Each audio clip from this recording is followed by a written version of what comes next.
gotta engage with the fans. Hey, everybody. Oh, wait. Give me a test. Hi. You guys hear us? Audio, yay or nay? Did you cross out names on those packages over there if we're going to open them today? Of course not. I want everybody to get doxxed. That's kind of my thing. Not cool. Here we go. Not cool. Go. Please don't sing Jane's Addiction. Hi, everybody. Are we going to get demonetized?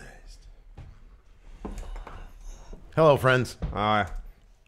Oh, I got chili caught in my teeth. Oh, that's the worst.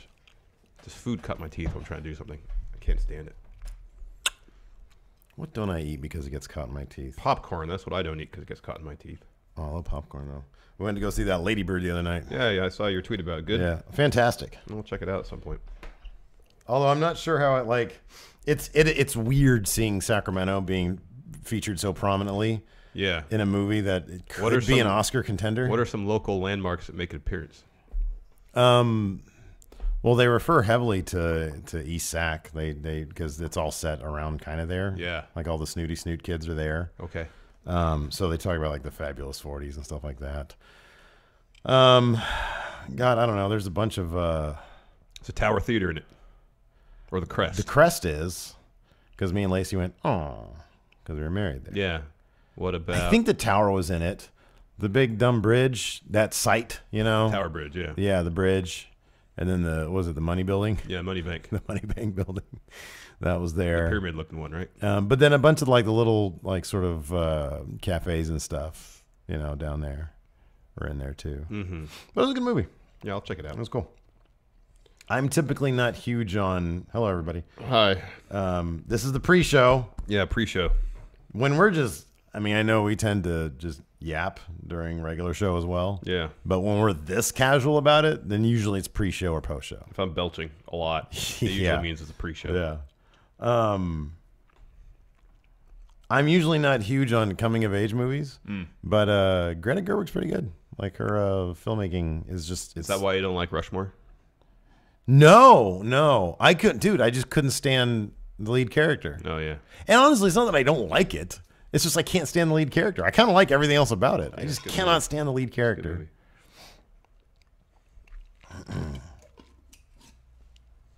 There's a line for me between somebody who I'm engaged with, but I'm not supposed to like, and somebody who I just outright, I don't see the appeal of this character at all. Yeah.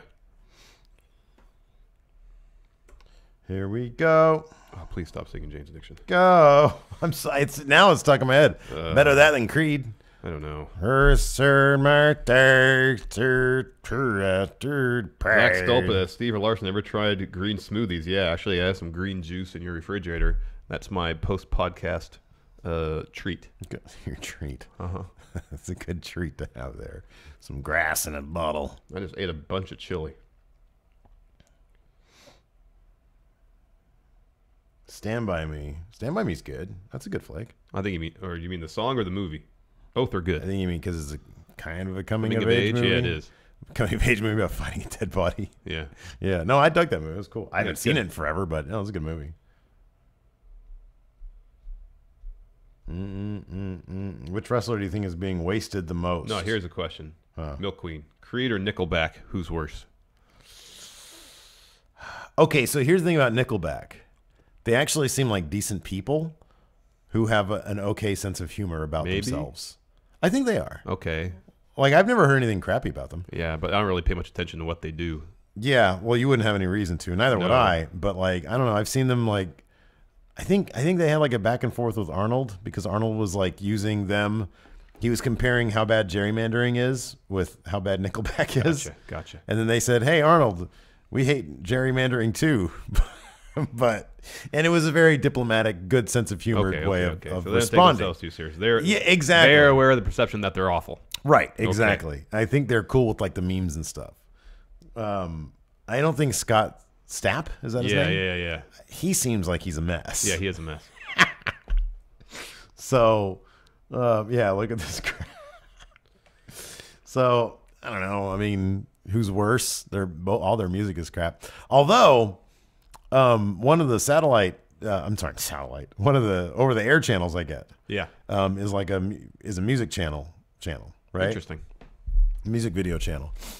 I don't know if I even get it anymore, but it was on like a year ago or something, and I was watching it late at night, and they ran through the same like 10 songs on like a single night, right? Well, so it's quite a playlist. No, it's terrible. But one of them was the Nickelback song, and I was like, it was like, I don't know, it was kind of goofy and kind of fun. I was like, I really hate myself right now because I kind of am looking forward to the next time this plays in about 30 minutes. Yeah. So yeah.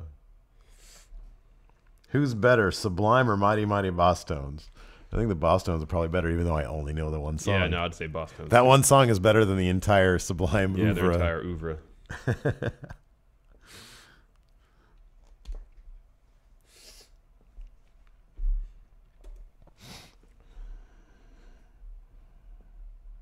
You're not me. Hey. Oh, I should have worn that shirt. I Larson, washed it. What do you like in your chili? Beans. Beans. Tomato. Tomato. Onions. Some sort of meat. Soundgarden, Zach Stolpa.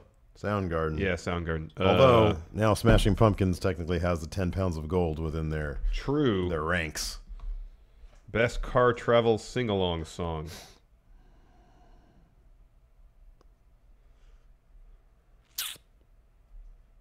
I'm trying to think of something long. Like The Doors, The End. That's long. There you go. That's a good one. Thinking to scream. Yeah. Shout stuff, and no one's going to be any the wiser, you know? Hey Jude is probably a really bad one. Yeah. Because you just repeat Hey Jude over and or na na na na over and over again for like 7 minutes. Yeah, the turkey chili from Panera is good. I like that they have garbanzo beans in it. Mm-hmm. Karen's tripping. She says the pumpkins are better. You're tripping. Oh, American Pie. That's a song that's way too long. Way too long. Oh, yeah, Bohemian Rhapsody. That's probably the best answer. Yeah. Ever since Wayne's World, anyways. Oh, can't be doing that, Sergio, see? No throwing up 2 sweets. Yep, can't be doing that.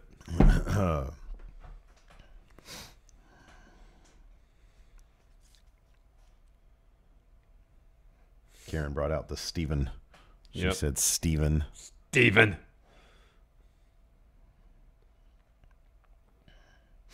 I don't see Soundgarden reviving Western States heritage wrestling anytime soon. All right, I think you won the point there. Won the point there, Alexi.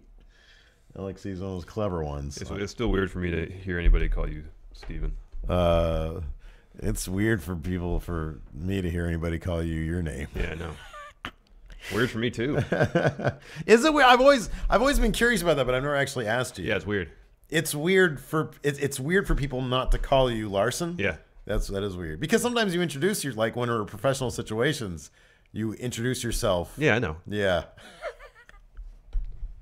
But when 90% of the people I'm around only refer to me by, I would think that'd be kind of weird for Larson not to be. Yeah, that's funny.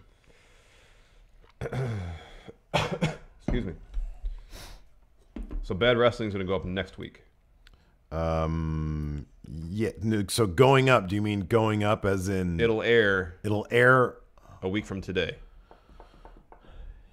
What is today? Tuesday. Yeah. So I guess I'll put it up. Went up this morning, which I probably should have put over the weekend, but yeah, I forgot about it too. Yeah. What is my first name? It is And. It's And. So it's weird when people call him And. Is his point? Yeah, it's a weird first name to have. It kind of is. Like they didn't go with Rand because at least that's a first name. Yeah. Although I don't think I ever heard that before I heard Rand Paul. Yeah, I hadn't either.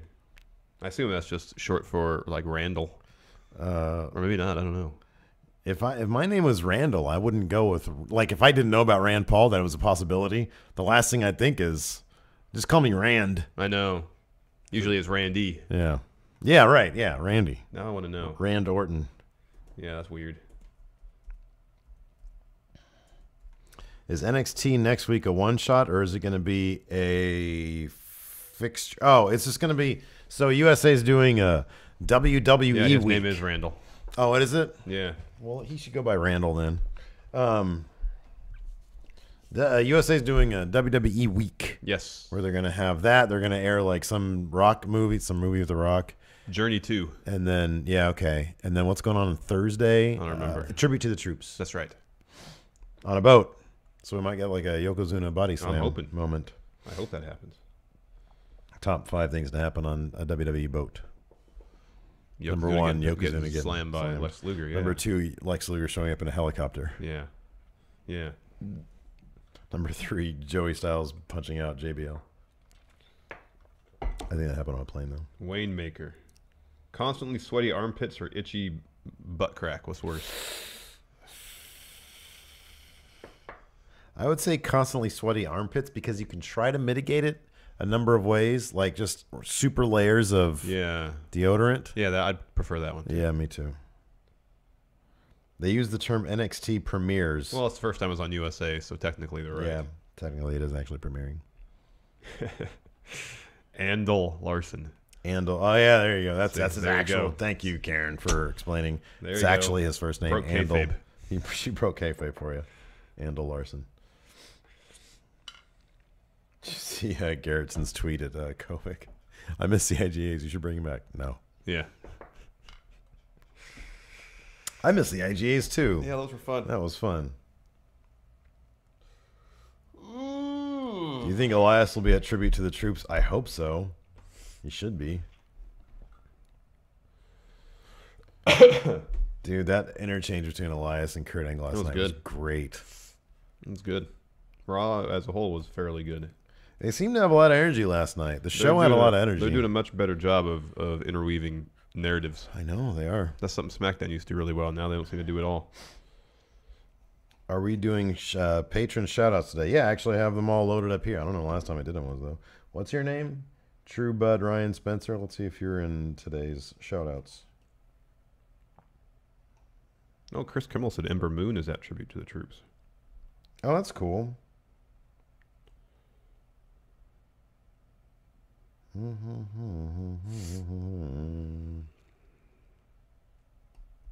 there we go. All right, I'll just go from... Oh, Montez Ford is that tribute to the troops, too. That's cool. Correct, Alex C. Steve's last name is, in fact, here. That is correct. Oh, that's true. Montez Ford, I think Ember Moon, too, or you both used to be in the military. I know Montez Ford was. He's a Marine. I thought Ember Moon was, too. I could be completely off base with that. I guess Steve Cutler's there. I know Lacey Evans used to be in the military.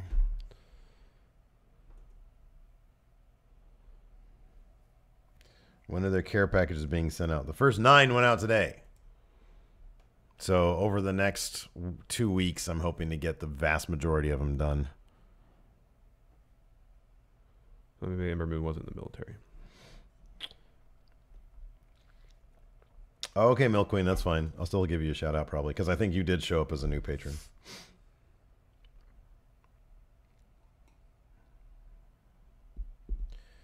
Good question, Zach Stolpa.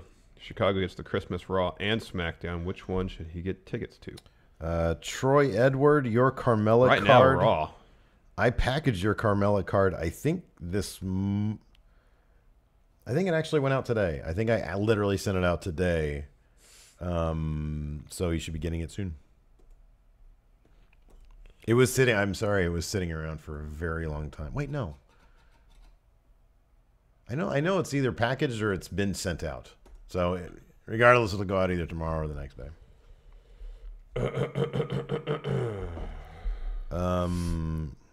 New chat trivia tournament starts tomorrow.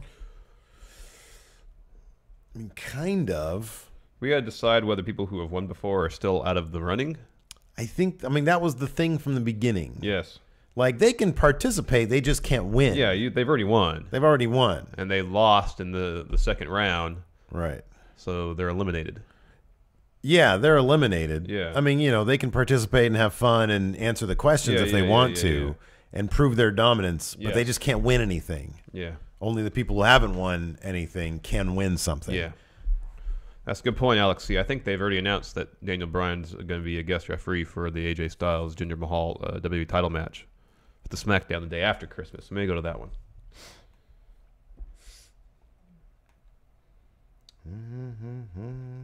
The first Tournament of Champions won by Alto Votalhe. Yes. So he advances. It was very exciting. It was very exciting. He went to sudden death, did not? Yeah, it did. So he advances to the yearly final Tournament of Champions round.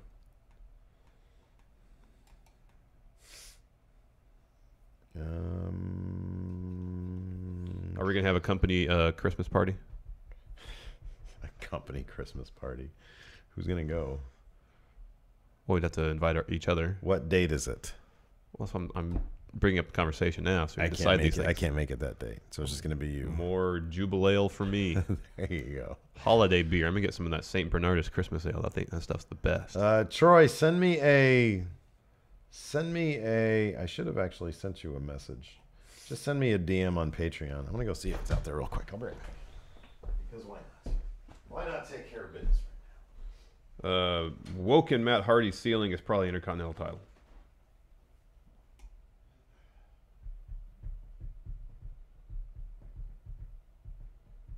I would think EC3 would go to NXT.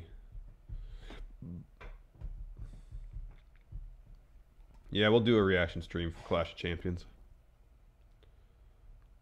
I don't think they are, Alexi. I think once you win, you're in the winner pool until we restart the following year. What's that now? What?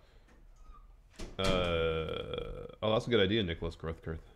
So for the finals of Tournament of Champions, the annual final with the 4 winners of the second round of Tournament of Champions. Yeah. That we do all 3 cards, 9 questions. Oh, okay. That's a great idea. That's cool. You know what we should do? Maybe come up with the questions for that. Come up with the questions ourselves. Ah. Troy, either DM or on Patreon, send me a message what your address is. I'll do it right now. There you go. Hold on. It's a very efficient way of doing business.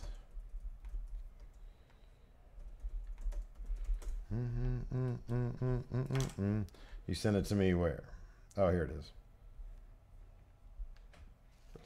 He lives just next door. Whoa. Dun, dun, dun. Oh, wow. Look at this old one. Let's get this. Ooh. That looks great. Wrestling trivia game. That's fantastic. $35. So that's kind of low. Can you find out how many questions there are? Probably could. Don't think you can. It says.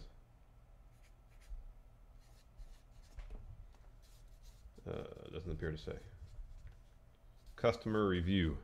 Zzz. Someone says it's a very educational game. So this game really tests your knowledge. Really tests your knowledge.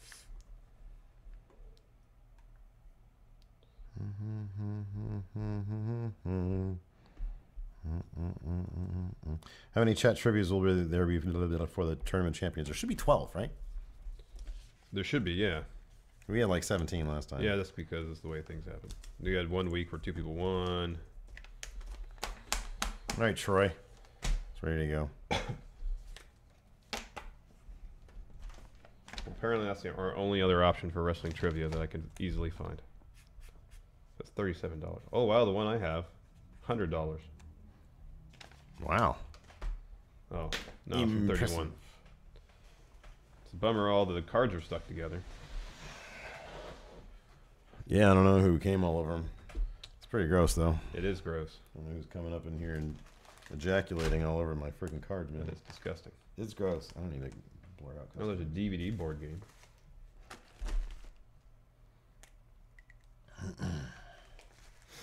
There should be a fun WCW card, though, too. Oh, board game? Like a trivia? Yeah. We should do a fun board game. That'd be fun. Superstar Showdown. That sounds amazing, whatever it is. But I don't think it's trivia. What? Yeah, it doesn't look like it's trivia. Don't need to do this one. I only want trivia. We can do this one. Let's see what we got here. What's the best value? $34.99. Best Good. value. New for $40. Julian Morris. Steve, what do you recommend from your Etsy shop? my comic book. Best value. My graphic novel. Best value. You usually have like 60 people watching to play chat trivia. No one else who has won can play. How are you going to go with 12 new winners? What? Well, I mean, we have 12 for each. There's 4 quarters, so that's 48. So all the winners we need is 48. Individual winners, 48 is still less than 60. So the player pool should still be large enough with 60. Yeah. I don't look. I'll put it this way. We'll put that in the worry about it when we get there category. Great question, Lonnie Eaton. Do you prefer hard or soft pretzels? Oh, soft, man. Well, hard if you're at a bar. If you're at a bar, but you know, go to the mall and you get those soft pretzels that's covered in butter. You know, I just don't get to do that. So good. As much as I'd like to anymore. Just saddle up to the bar and watch some sports at a bar, just drinking some beer and eating some pretzels. Yeah. I don't get to do that as much as I'd like to anymore. Pancakes or waffles? Talk to the wife about that one. Waffles. Waffles. You know, we've had this conversation before, and honestly, I think that they're both amazing. They're both fantastic. You have to choose one or the other. What's the scenario in which I have to choose? You're at a restaurant and you're starving for breakfast. You can eat. They have 2 menu items. Yeah. Pancakes. Yeah. Or waffles. But here's the thing, man. It all depends on what I want in the moment. You can only have one. I don't know what it's like to not know which one I want in the moment. The moment is always different. All right. So I need a different situation where waffles. If I had a choice between pancakes or waffles, I'd take waffles. Every time? Pretty much every time. Every time? 75% of the time. Then you probably would never eat pancakes, because wherever there are pancakes, there are waffles. Yeah. So you rarely eat pancakes. I don't ever just order a plate of pancakes. I don't think I do that. I have it with an entire breakfast of other stuff. Yeah, but that's the only really situation where I'd get pancakes. But I will order a waffle by itself. Yeah. I mean, probably. I don't know. It all depends on what I want in the moment. Alexi. Who invaded Spain in the 8th century? That's the Moops. Alexi, you're a funny guy, but that doesn't get Space Horse's H title back. I'm sorry. You can make us laugh as much as you want. But I know your game. I know you're just trying to get that H title back on Space Horse, and it belongs rightfully on Ted. Wait, hold on. What is John Curley? Have you guys ever seen a Christian match or promo? Yeah? Oh, Troy, because 17, we're not going to do 17 winners for each Tournament of Champions. That was just a one-time deal. Oh, he's steamed because I talk crap about Christian? Yeah, but that was just me. He likes Christian. I like Christian. I don't have a problem with him. I just don't think he's Hall of Fame worthy. He is Hall of Fame worthy. I mean, he's Scottie Pippen Hall of Fame worthy. My thing is this. It's kind of like the whole debate over is Ric Flair a pop culture icon? It's like, if he's a pop culture icon, then you have to let so many people in, and there has to be a level. I'll put it this way. Elvis Presley is a pop culture icon. Yeah. Is there a level above that Elvis can still be in there because he's like ultimate pop culture icon? Well, then you start talking, you get into like Jesus. That's not really pop culture. But I mean, that's what I'm saying. It transcends. No, I think Elvis. To all-encompassing Elvis, Jesus. Iconography. Elvis, Jesus, the Beatles, Marilyn Monroe probably, Michael Jackson. Uh-huh. And then you start getting into maybe like Madonna. Kurt Cobain. He's the Madonna class. You think he's the Madonna class? Yeah. Interesting. Yeah. Maybe. Uh-huh. What about Michael Jordan? Oh, yeah. But it's not music. Well, I didn't know we were just talking. Well, Jesus wasn't a musician. You include him in that first category. Okay, well, we can expand it to like all-time Well, neither legends. was Marilyn Monroe. She wasn't a musician per se. She sang in a movie. No, I know. But when I think pop culture, your sports probably should be in there. James Dean. I don't know. He had, 3 movies? Something like that. Yeah, not a lot of movies there. More cult icon. Okay. Burt Bopay. I don't even know what that means, but it's funny. Yay or nay, chicken and waffles? Absolute yay. Chicken and waffles is fantastic. Oh, God, yeah. Chicken and waffles is great. Well,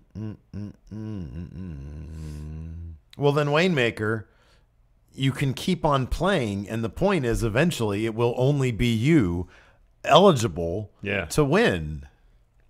assuming we don't get like a steady influx of new people, which hopefully we do. Whoa, Michael Phelps is more of an icon than Michael Jordan. Get out of here. Does Michael Phelps has his own brand of sports athletic gear? No, he doesn't. No.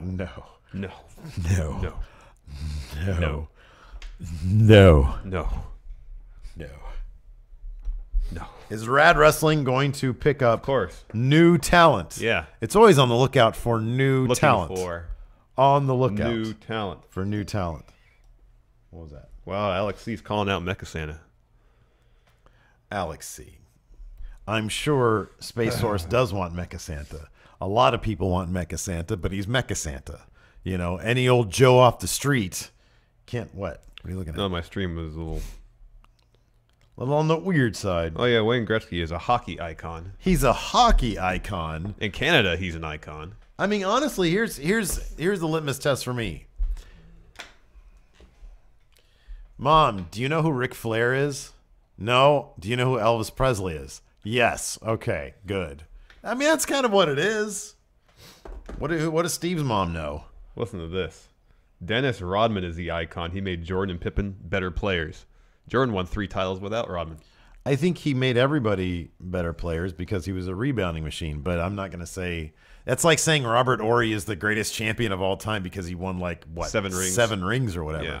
I mean, just under what's his face? Oh, Bill Russell. Yeah, Bill Russell. Yeah. But he's not. No. You know. No. He was a good complimentary player. Yeah.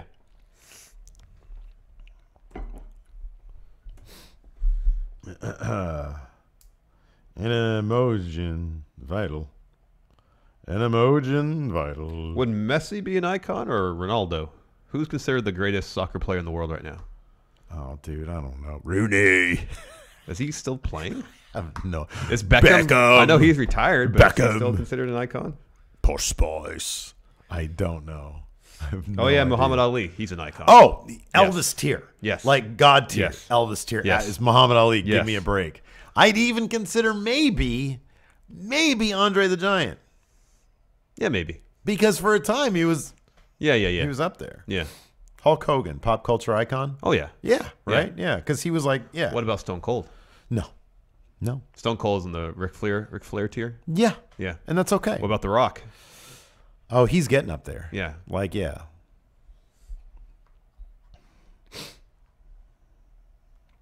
Hello, my Matthew E. Williams, Esquire. But I call you Michael E. Williams, Esquire. Can I just call you Matthew?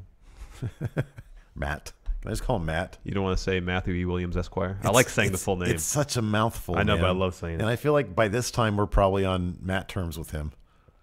Is Eminem an icon? Hey, can we reformat Matt Chat so it's just questions from him? We'll call it Matt Chat. Okay. Eminem, is he an icon? Matt Chat. Answer my question. Eminem. Okay, is Beyonce? I'd say more so than Eminem. Really? I'd kind of put them at the same tier. Yeah? Yeah. What about Jay-Z? I don't know. I'm not. He's a business. No, man. I know. I'm just like, pop culture, there's a lot of crossover there. And I know he's crossed over a lot, but I'm just not sure to the degree that Eminem has. Or Beyonce, his wifey. Yeah, I don't know. But I don't know. I mean, those are all, it's an area. If you would have asked me 5 years ago, it said Jay-Z, absolutely yes. Yeah. But I just don't feel like he's as prominent now. He's involved in all sorts of other Somebody has to be like always prominent, Like Eminem can disappear and still, I think, be understood by everybody who he is, Because he was such a big thing. What about Bob Marley? I'm not going to say Elvis tier, but maybe between Elvis tier and Ric Flair tier. What about like Bob Marley? I put at the Madonna tier. Okay, yeah.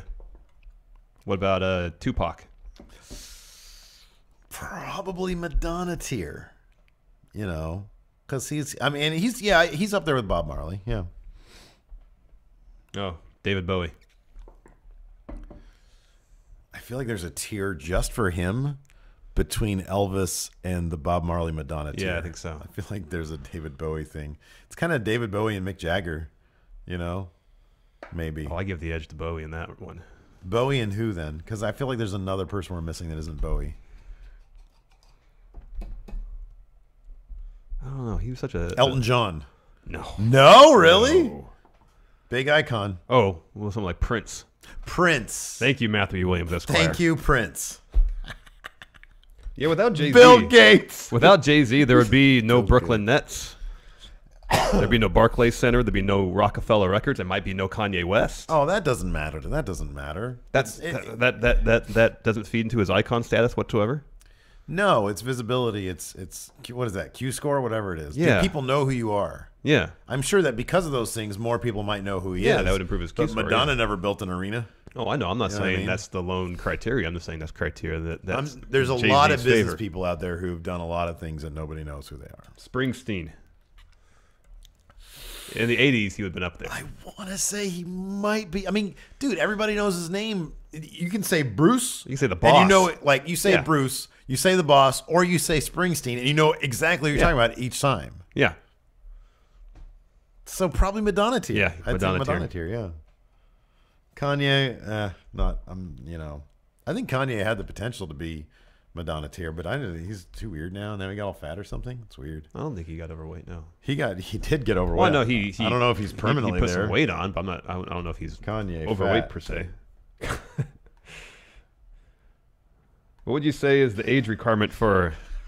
Oh, okay. Well, I know he wears. I know he wears like a lot of the like sweatshirts and stuff like that. Like that's his fashion a real line. picture right there? Jeez, people are rude, man. The Kardashians, no, man. Kardashians are there. Same with Britney Spears. They're like, they're not there, man. Because like part of it has to be what you've done, like what you've accomplished. I know. Chris Kimmel says, "Isn't Michael Phelps the greatest Olympian?" I think in terms of medal won, yeah, he's one of the most medals. Technically, yeah. Yeah. He's won the most medals. Yeah. He's made an impact in his sport, but I don't think he's ever transcended the sport of swimming. Right, yeah, exactly. Apart from being on maybe in a commercial or two. Or, you got to cross over. Or be on the box of Wheaties. And by the way, we're kind of talking about, like, in America, you know? Yeah, I mean, that's the extent of our knowledge. Because, like, you go down to Mexico and you say El Santo, and everybody, you know, he's an icon. Yeah. So keep that in mind, too. Jimi Hendrix, no. Madonna tier. Yeah, even if, you know. I mean, you say who's more iconic, Jimi Hendrix or Prince? I'm going with Prince. Oh, yeah. You know? I love Jimi Hendrix. Though. Also, that's I would say that as well. I'd say Usain Bolt's more of an icon than Phelps. Yeah, probably. He's crossed over more. Mm-hmm. Stan Lee for comics, I could see that. I'd say give Obama 20 years and we'll see where his icon status is. Still too fresh. Oh, he's definitely an icon, though. Look, in my heart, he's definitely an icon. Yeah. He's the icon. How many? Okay, let's answer this question. Let's get started. How many wrestlers are pop culture icons? One, Hulk Hogan. Maybe Andre the Giant. Maybe. And then The Rock is very close. Well, again, with The Rock, he's still in his prime in terms of building his icon status. That's why I said it's close. Yeah, I mean, you got to give it like 20 years, and then we'll maybe see. 10. If he runs for the presidency and wins, it's solidified. But then at that point, are we talking? Are you really looking at Elvis tier? Maybe you are. Yeah. Who wouldn't know who The Rock is? Hogan's not an Elvis tier. No, but Rock could be. It could be. I'm saying that Rock is already maybe by the end of the day Hogan tier. Yeah. Yeah. Can he get to Elvis tier? Yeah, I don't know. Yeah. The Rock is above Andre. Man, you weren't there in the 70s when Andre was the most recognizable athlete in the world. Yep. From what I read. I don't know if that's actually true. It was like him and Ali. It was him and Ali, yeah. Yep. That's right. Is Macho Man above Ric Flair tier? No. No, he's not. Princess Diana. Yeah, there's like an icon of some sort status there. Probably even bigger than Madonna tier. Because, man, people love the royalty. Yeah, remember they broadcast their wedding and stuff. Yeah. Yeah. Is Magic Johnson an icon? He is. He's like Gretzky sports tier. Sports icon tier. Yeah.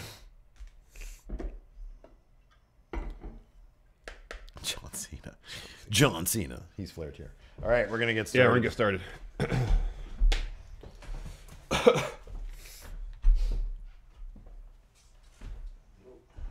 Uh-oh. All right, here we go.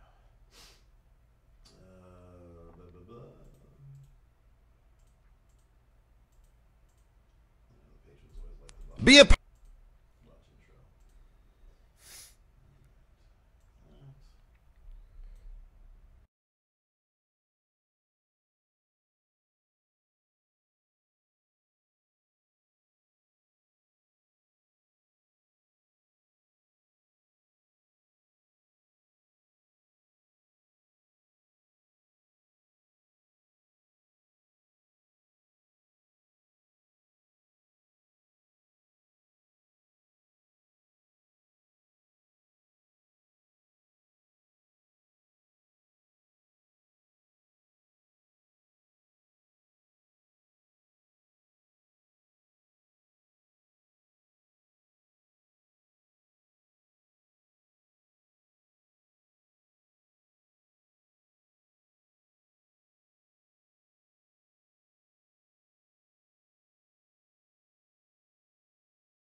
Be a part of the best pro wrestling podcast today by supporting the Going In Raw Patreon. You can enjoy access to the live taping of the show, exclusive merchandise, and patron-only episodes, and so much more. Support Going In Raw today. Click the link in the description.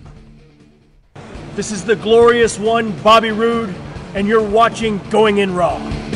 Hey, friendo, Steve here. And Lars. And welcome to Going In Raw, the only pro wrestling podcast you'll be listening to right here at youtube.com/Steve Larson. Available wherever fine podcasts are. Be sure to hit that subscribe button, that little notify bell next to it where you get all your new Going In Raw content. It's supposed to come to you in your sub box. Get a lot of people on the Twitter, Larson, saying that, oh, they've unsubbed me. You made it public. I made it public? Yeah. Oh, dear. Make it unlisted. Quick. Make it unlisted. They can't see this. There's already a bunch of people here. What's up, everybody? How you doing? Oh my God. I swear I made it unlisted earlier. It's just that stuff doesn't get saved. Make it unlisted. I can't. Get them out. I can't. Oh, man. Welcome to this free stream. All you non-patrons out there, whatever. Big deal. Anyways, we're also available on the Patreon at patreon.com/Steven Larson. Oh, my God, Larson. We're exposed. Well, hey, you know what? If you enjoy this stream and you want to keep on watching, it's only $5 at our Patreon to do that and watch our post show. Here, it's like a holiday preview of what you could expect if you were to sign up for our Patreon. Exactly, yeah. So anyways, speaking of the Patreon. Oh, now it says unlisted. Speaking of the Patreon, we got 51 people watching right now. And I like doing this from time to time, listing off our latest patrons. Yeah. So they get their little shout out because we offer that as a reward tier. Yes. So I'm going to go back and do this now. Grandmaster Too Sweet. The following are patrons: Edgar's Abolins. I'm so sorry for messing up your name. Kyle Worth, Shane Siegel, Corey Louth, Giovanni Johnson, Robinson, the Prince of Lazy Style, Quinn Fuller, Scott Warburton, The One Piece is Real, Domino EP, Bad Hoss DJ Johnson, Ryan Mizushima, Isaac Miller, True Bud Ryan Spencer, Jerry Passonen, Regal Matilla, Panda Adams, Herb, Richard Holloway, It's Me, Emmanuel, Gareth Jones, Larry Keach, Karan, You're Not Me, Borbin, Fletcher Brody, DX88, Kiyomi216, Von X, Sam Duke, Alex Knight, Bailey Cohn, Nate Cruz, One and Only Nuggets, Hayden, Tully Hernandez, R. Alex Smith, David Eldridge, Justin Shropshire, Jeremiah Powell, Mr. Chode, Discord Club Official Timekeeper, Prime Time, Henry Harris, Juggernauts, the Going In Raw Grand Slam Champion, Abdullah the Vegan, Slow Wolf, Stephen Murphy, Milk Queen Sammy C. again, and Carlito 243. Thank you very much. Thank you, everybody. And if you want a different way, a non-financial way of supporting the show, you can go to the iOS podcast app and look up Going In Raw and leave us a rating or review. Doesn't cost you anything to do that. It really helps out the show. We're also on the Pro Wrestling Tees. We got a bunch of t-shirts. Here's a couple of them. Look at that. Hey. Hey. Hey. Hey. You're not me. Hey. Doesn't work for you here. No. There you go. Now it works for you. Look, these are our shirts. Yeah, I got my not going to happen shirt and cold water Larson shirt in the mail yesterday. I'm going to wear them this week. Wearing my shirt, not going to happen. I know, I got to buy that shirt. Yours. I just want your face on my head. I might do that for Alabama. I forgot to tell you this. We were leaving the daycare, her school the other day, and she loves pumpkins because she likes the Halloween. She's determined that's her prime holiday. Yeah. And there's always a pumpkin sitting outside their front door. And as we leave, she'd always freak out and say, "Pumpkin." I'm like, yeah, cool. And then it was gone because it's not Halloween time anymore. And it was gone. And I said, "Oh my gosh, who took the pumpkin?" And she said, "You did." She said, "Larson took it." And I was like, that son of a bee. I did take it. Wow. What a pile of crap. You just stole a pumpkin from a kid's school? Any pumpkins. You're a real, you know what. Anyways. Wasn't me. Moving on. Wasn't me. Let's talk about Raw, man. Raw. Holy crap, what a fun show that was. It was a fun show. I feel like the WWE, and I don't think they felt this way forever or for a while, but like LA is getting a lot more love because they're giving a lot more love. Yeah, I felt like when we were there for No Mercy, crowd was good. A lot of good crowds in the LA these days. Yeah. They're turning into like a weird, like, you know, smarky kind of town, maybe. They give good pops and stuff. A hot market. How about that Jason Jordan-Roman Reigns match? Great. Holy crap. I thought Jason Jordan, all around, stand-up performance. Let's talk about that in a moment. Well, actually, we can talk about it now. Because, let's kick off the show, man. Yeah, talk about that. I'm going to bring up the notes. Yeah, so Kurt Angle came out, dropped a promo. Pretty quickly into it, Jason Jordan comes out. Mm-hmm. He wants a shot at Roman Reigns, the Intercontinental title. He basically pleads with his father to give him a chance. Yeah. And Kurt Angle says, well, your knee's not in good enough shape. Well, he yells at Jason. Yeah. He's like, he's beside himself. He's, at this point, exacerbated by his son. Yes. Who seems to be a royal pain in his butt. Yeah, just constantly asking for opportunity after opportunity after opportunity. So Roman Reigns comes out, and he says he gives it to Jason Jordan for taking the shortcuts. Mm-hmm. You know, not clawing and scratching and earning opportunity, just asking for it. And I feel like they missed because, okay. And Jason Jordan sounded like he had the start of a really good comeback to that. I know. But then it didn't deliver. I know. I think that was like one huge missed opportunity because before we carry on, that match last night, that was a face star-making performance from him. And I feel like there was a bit left on the table because of that bit right there. And I honestly think it's sort of, if they let him put on that match, what do they want out of him? Because we thought for a week, okay, they're going to go in this kind of like whiny kind of heel thing. And then this week, it's just like, I want chances. Give me chances. I want to prove myself. He wants to fight. He wants to fight, which is, again, a very face thing to do. Yeah. So, you know, Reigns gives them some business about, you know, asking for opportunity instead of earning them. Yeah. And Jason Jordan says, who?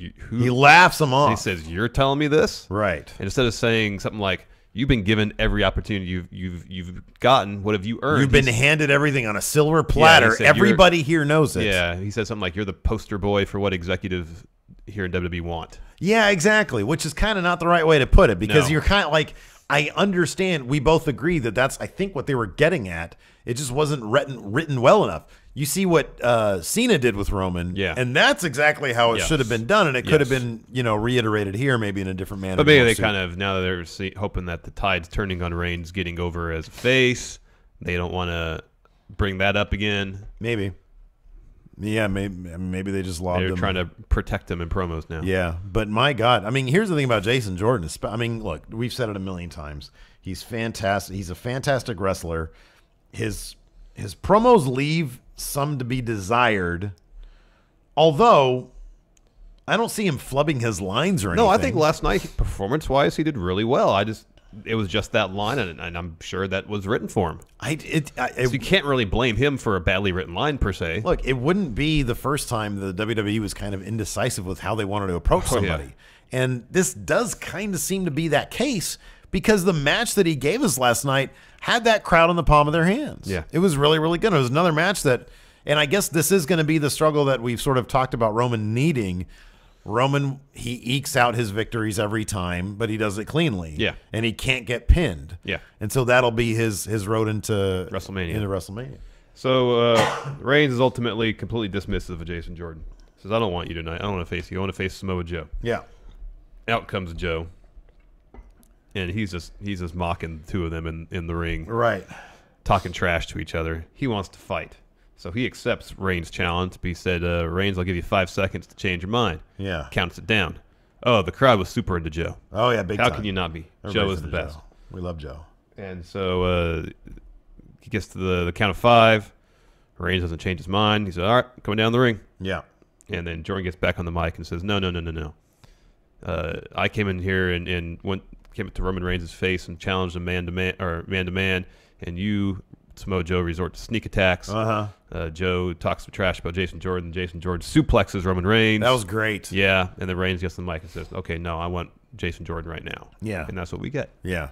And it was a good 20-minute match. 25-minute match. It was a very long match. Samoa Joe hung out on the stage and watched it all as it went down. But they could get Jason Jordan over so easily just based on his wrestling. You know, like they could have. It's one of those things where they could have. I mean, I hate saying this, but the other person that kind of reminds me of where they could have gone maybe with him was Benoit. I mean, we've seen him a bunch of other places, but Benoit literally got to the top based on his wrestling machine-esque abilities. Yeah, but I think a lot of that was his intensity in the ring, and Jason Jordan doesn't exactly have that same. I'm not saying that he's a carbon copy of Chris Benoit. But I know what you're saying. Well, I'm saying it's like Cesaro. This Cesaro guy's got putting himself on over by putting on really good matches. Right, yes. putting on really good matches. But I think Jason. I mean, look, Cesaro's one of the most creative wrestlers out there. But Jason Jordan, that dude knows how to storytell. He knows how to build already, and that's a major component of it. And so, the idea that they could have gone the route of hiding his promo weaknesses, which I think they still are. Like he opens his mouth and I can't help but hear kind of whininess. Yeah, he has kind of a naturally whiny voice. voice. I think to a certain degree that's his character. No, that's not, dude. When he his literal voice. What I'm saying is his literal voice is kind of whiny. They're incorporating that into his character because later on backstage, when he was whining to Kurt about wanting a rematch, Kurt was like, "No, what did you?" No, I'm not going to give you a rematch. Yeah. And he just kept whining and whining and whining and whining and whining. It wasn't just necessarily the timbre of his voice that made him sound like he was whiny. He was whining. In that case, you might be right. They might be taking that and running with it. That could be the case. I'm not sure how you transition that to a successful run as a face down the line, because his wrestling skills, you can't. I'm not sure you can translate that to a heel because they're so good and he tells such good stories. Well, I'm sure you could. I'm sure you could. I'm just saying that they seem to be taking the difficult route here. I feel like there are different ways to make that kid a star. It seems to me like what they're going to do is going to reach a breaking point between himself, Jason Jordan, and Kurt, where Jason Jordan feels like every time he's given an opportunity, he proves himself. Yeah. Comes up a bit short every time. Yeah. And finally, Kurt just says, I can't do it anymore because people are going to get on me about, like it's going to seem like there's nepotism going on here. I'm just giving you every opportunity because you're my kid. I can't do this anymore. And finally, that's what Jason Jordan, that's when he's going to reach his breaking point. We're going to see the heel turn. Mm-hmm. We're going to see him suplex Kurt. Yeah. That'd be great. And I think all this whining is it's like Anakin Skywalker. Mm-hmm. That's what it is. Ugh, God, please don't do that. That's terrible, terrible movies. I don't know. I just think when I see Jason Jordan, I see what he can do in the ring, and I see these matches that he puts on. I personally would have rather seen the story of him always the kind of thing that they were trying to do with Ember Moon a little bit. He's putting on the best matches against the best opponents, and always just coming up a hair short. Well, I think that's gonna be part of it. Yeah. Because when he finally wins, it would be such a euphoric moment. Yeah. So I kind of would have rather seen that. I'm not sure they have a solid direction on what they want to do with him, given what we saw last night. But, I'm interested in seeing where it goes. That could have been the plan with him had the crowd embraced him. But considering they haven't. That crowd last night did. Yeah, I know. But for the most part, he's still getting a lot of heat. When he's on the mic, they hate him. When he's wrestling, they love him. Yeah. And that's a weird conundrum to have. I'd rather have the guy in the ring. I'd rather have the wrestling guy, because I think you can build something really special around that. I'm not sure. I just don't know where you can go with the whiny heel guy. I'm telling you, it's Anakin Skywalker. It's that storyline. Yeah, but I don't see him being like a Darth Vader. He's whiny. Like, how can you transition from whiny to Darth Vader? It didn't work. He'll just put forth more of some more baritone to his voice. Can we give him like the Kane voice thing? No, that's obvious. You are my father. He just has to start talking like this. That'd be cool. Let's talk slower and a little deeper, and he'll be fine. Talk slower. Not super slow. Father. Just a little bit slower, a little more deliberate. I want to wrestle. Oh, no. Let me wrestle. I see Jim Morrison now. Father, let me wrestle. Anyways, it was a really good match. Get a lot of time. Roman Reigns must have listened to the podcast yesterday because he busted out his submission move. Right? That was weird. I mean, it fit the story because he was working over Jason Jordan's injured leg. Yeah, but I'm telling you, man. But I swear that's the first time Roman Reigns has ever done that move. There is a low-level rider out there who seemingly is in the main event scene somehow. Yeah, not so low-level. And Reigns eventually wins with the spear in a really good match. A lot of really good back and forth. Raw last night. Some good counter wrestling, too. Joe did a little bit of a promo saying he's going to wait. He wants Roman Reigns now. He's going to, even though he said you're battered, you're weary, you're tired from a match. He said, no, this was great because, Roman ended up going over with the spear. Joe says, that kid took a little out of you, a little more out of you than you thought, huh? Gave you a run for your money. You make bad life decisions, Roman. Yeah. He said, I'm gonna go down there and put you to sleep. Exactly. He said you make bad decisions, Roman. Joe's the best. Joe is the best. He goes down the ring. He puts the clutch on Roman. And then Jordan makes the save by suplexing Joe off of Roman mid-clutch. That was great. And what does Jason Jordan get for that? A Superman punch. Yeah. Which I think kind of, It was the receipt for the suplex earlier. Yeah, I know. I like it because this is Roman being Roman. Yeah. It's kind of dickish. It is. I mean, look, man, he was booked true to character, which is just kind of confusing a little bit. He's just a confusing person. It's complexities, Steve. It's complexities, exactly, yeah. So anyways. So next, Kurt Angle's on the phone backstage with Stephanie. Jason Jordan barges in. Comes in with a head of steam. Yeah, he wants Samoa Joe in a match tonight. Yeah. And then he also wants a rematch against Reigns next week, and that's where Kurt Angle's saying, no. He's like, dude, this isn't the Jason Jordan show. Yeah. You get one match, and that's it. Yeah. Go away. And then before Jason really had a chance to respond. Well, no, he pleaded with Kurt about the match next week. And Kurt says, well, okay, I'll take it under advisement. Yeah. And then Samoa Joe comes in and basically tackles Jason Jordan through the wall. He came in. Yeah, it was like a car come running in, one of those, like a security camera car running into a store. He bowled into him, and then he said, like, I guess like father, like son, huh, Kurt? I'm assuming referencing like maybe their past in TNA. Oh, I don't know. I don't really know what like father, like son means. Besides, I don't know what that means. Yeah, I don't remember. Like, I just ran this guy over. I don't know. Anyways. I don't think they'd reference TNA in the WWE product, but you never know. Well, they have a history in another company. What's TNA going to do? Sue them? I think WWE. Well, maybe if WWE could do whatever. Maybe if Samoa Joe and Kurt Angle's contracts got retroactively changed, so exactly. There you go. They own all their IP. Then there you go. I think they had that written in there. I wonder if, like, if they take it to a extreme. Like, is Impact just giving away all their creative? I think so. Like, all their storylines? Sounds like it. Wow. So the people who originally performed those storylines, they now own them. They can prove that that was their idea. What a weird situation. Man. Strange. Next. That's pretty weird. Paige's first one-on-one match in more than a year against Sasha Banks. Yeah, man. Another match they gave a ton of time to. Really good. This is the first match back, and they put her in there with the right person. Yep. Her and Sasha Banks had a near pay-per-view level quality match. Alexa Bliss once again was on commentary. And then Mickie James and Bayley came to the ring with Sasha. Of course, Paige was joined by her fellow Absolution members. Absolution. Yeah. So they were all out there. Saw some brawling out there. Sasha, unfortunately, towards the finish of the match, so she was able to avoid one rampage. Yeah. And she had Paige in a bank statement, but Paige was able to get a rope break. Yeah. And then some shenanigans. Sasha gets distracted by Absolution on the outside. Because they had just beaten down Mickie James and Bayley. Exactly. She comes back in, turns around, eats a boot, and then a rampage. Game over. Yep. Paige wins. She's not going to eat a loss for a little while. Probably not till WrestleMania. Yeah, I think so. When she loses to I Asuka. didn't see. I didn't notice. Did Alexa slink away this time? Yes, she did during the Absolution beatdown at the end. Okay.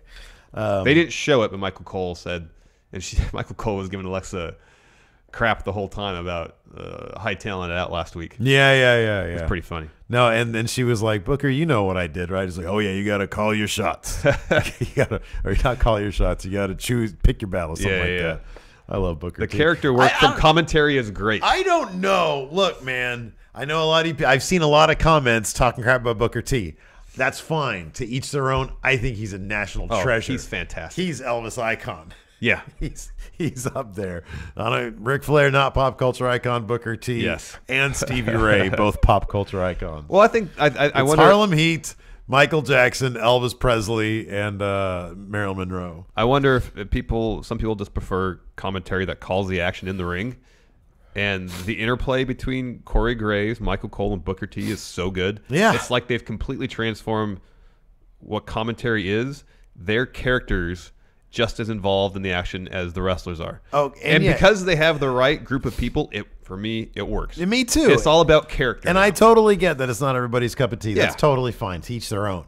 I personally love it. I think it's akin to what we were talking about, how great it would be to see AJ and Brock on the couch together up on the top of the ramp for the Rumble. Yeah. Calling the match or just talking. Yeah. Because sometimes they just get into their own conversations and it's great. Yeah, I know. Anyways, then we had this I don't know. So usually I'm not a huge fan of like backstage dialogue stuff because I think it's overwritten and crap. Yeah. But Kurt Angle and Elias shows up and there was just a really good back and forth with them. Well, I think the performance was really good. The flow was natural. The dialogue was good. Yeah. The dialogue was good. Elias said something, virtue doesn't make a man, sometimes the virtuous fall. I don't know what it was. Yeah. And then Kurt Angle said, isn't that Shakespeare? And then Elias, I forget what Elias said, but it was just a really, really well done bit of dialogue. Then Elias called Jason Jordan Kurt Angle's bastard. Oh, and then he called him his bastard. That was so good. That was a really, really well written segment. So whoever actually wrote that, hats off to you. Yeah. And the bottom line is Elias won another shot at Reigns. I forget what was the resolution of that. Oh, he said, I want competition. He said, so tonight I'm just going to sing a song. Yeah. And Kurt says, well, hold on a second. I'll find you some competition. Okay, that's what the resolution. Okay, that's fine. Next, we had Enzo backstage talking to Daivari, Tony Nese, Gulak, and Noam Dar. Yeah. Kind of giving a pep talk because Nese and Gulak were in the Fatal 4-Way tonight. And he was pretty much saying, hey, one of you two need to do what Daivari and Dar couldn't do. Yeah. Win. Seize an opportunity. Right. But of course, it took him like 4 minutes to do it. Yeah, it took him forever. There was also an interesting bit. I'll mention it now. So Gulak ended up going over in a fantastic. Oh, it was great. Fantastic match. We'll talk about the Nia Jax thing in a second. But there was a video on WWE.com, I guess, where Gulak went up to Enzo in the locker room and was like, hey, I did it. I won. And Enzo was like, okay, yeah, whatever. Good job. And Gulak's like, where are you going? He was like, they need me on this international tour. He said, so you're holding the fort down, okay? And Gulak seemed to take great pride in doing that. Oh, yeah, he's in charge of 205 Live. He's in charge of 205 Live this week. Yeah. Okay. So then everybody leaves. Enzo turns around. Nia Jax is standing there with a weird, creepy smile on her face. And then she just says, how you doing? How you doing? I think they're going to write Enzo off of 205 Live. Oh, could be. I think they want to keep him on Raw because he pops ratings. Yeah. He can't wrestle, so there's no reason for him to stick around 205 Live past losing the title.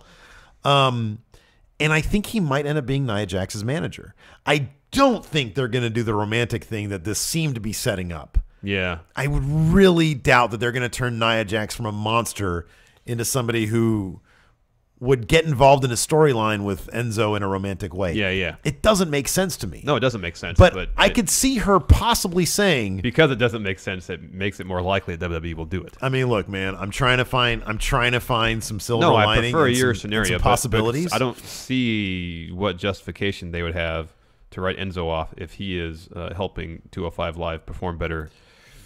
Well, on the network. It hasn't been in the top 10 over the past couple weeks.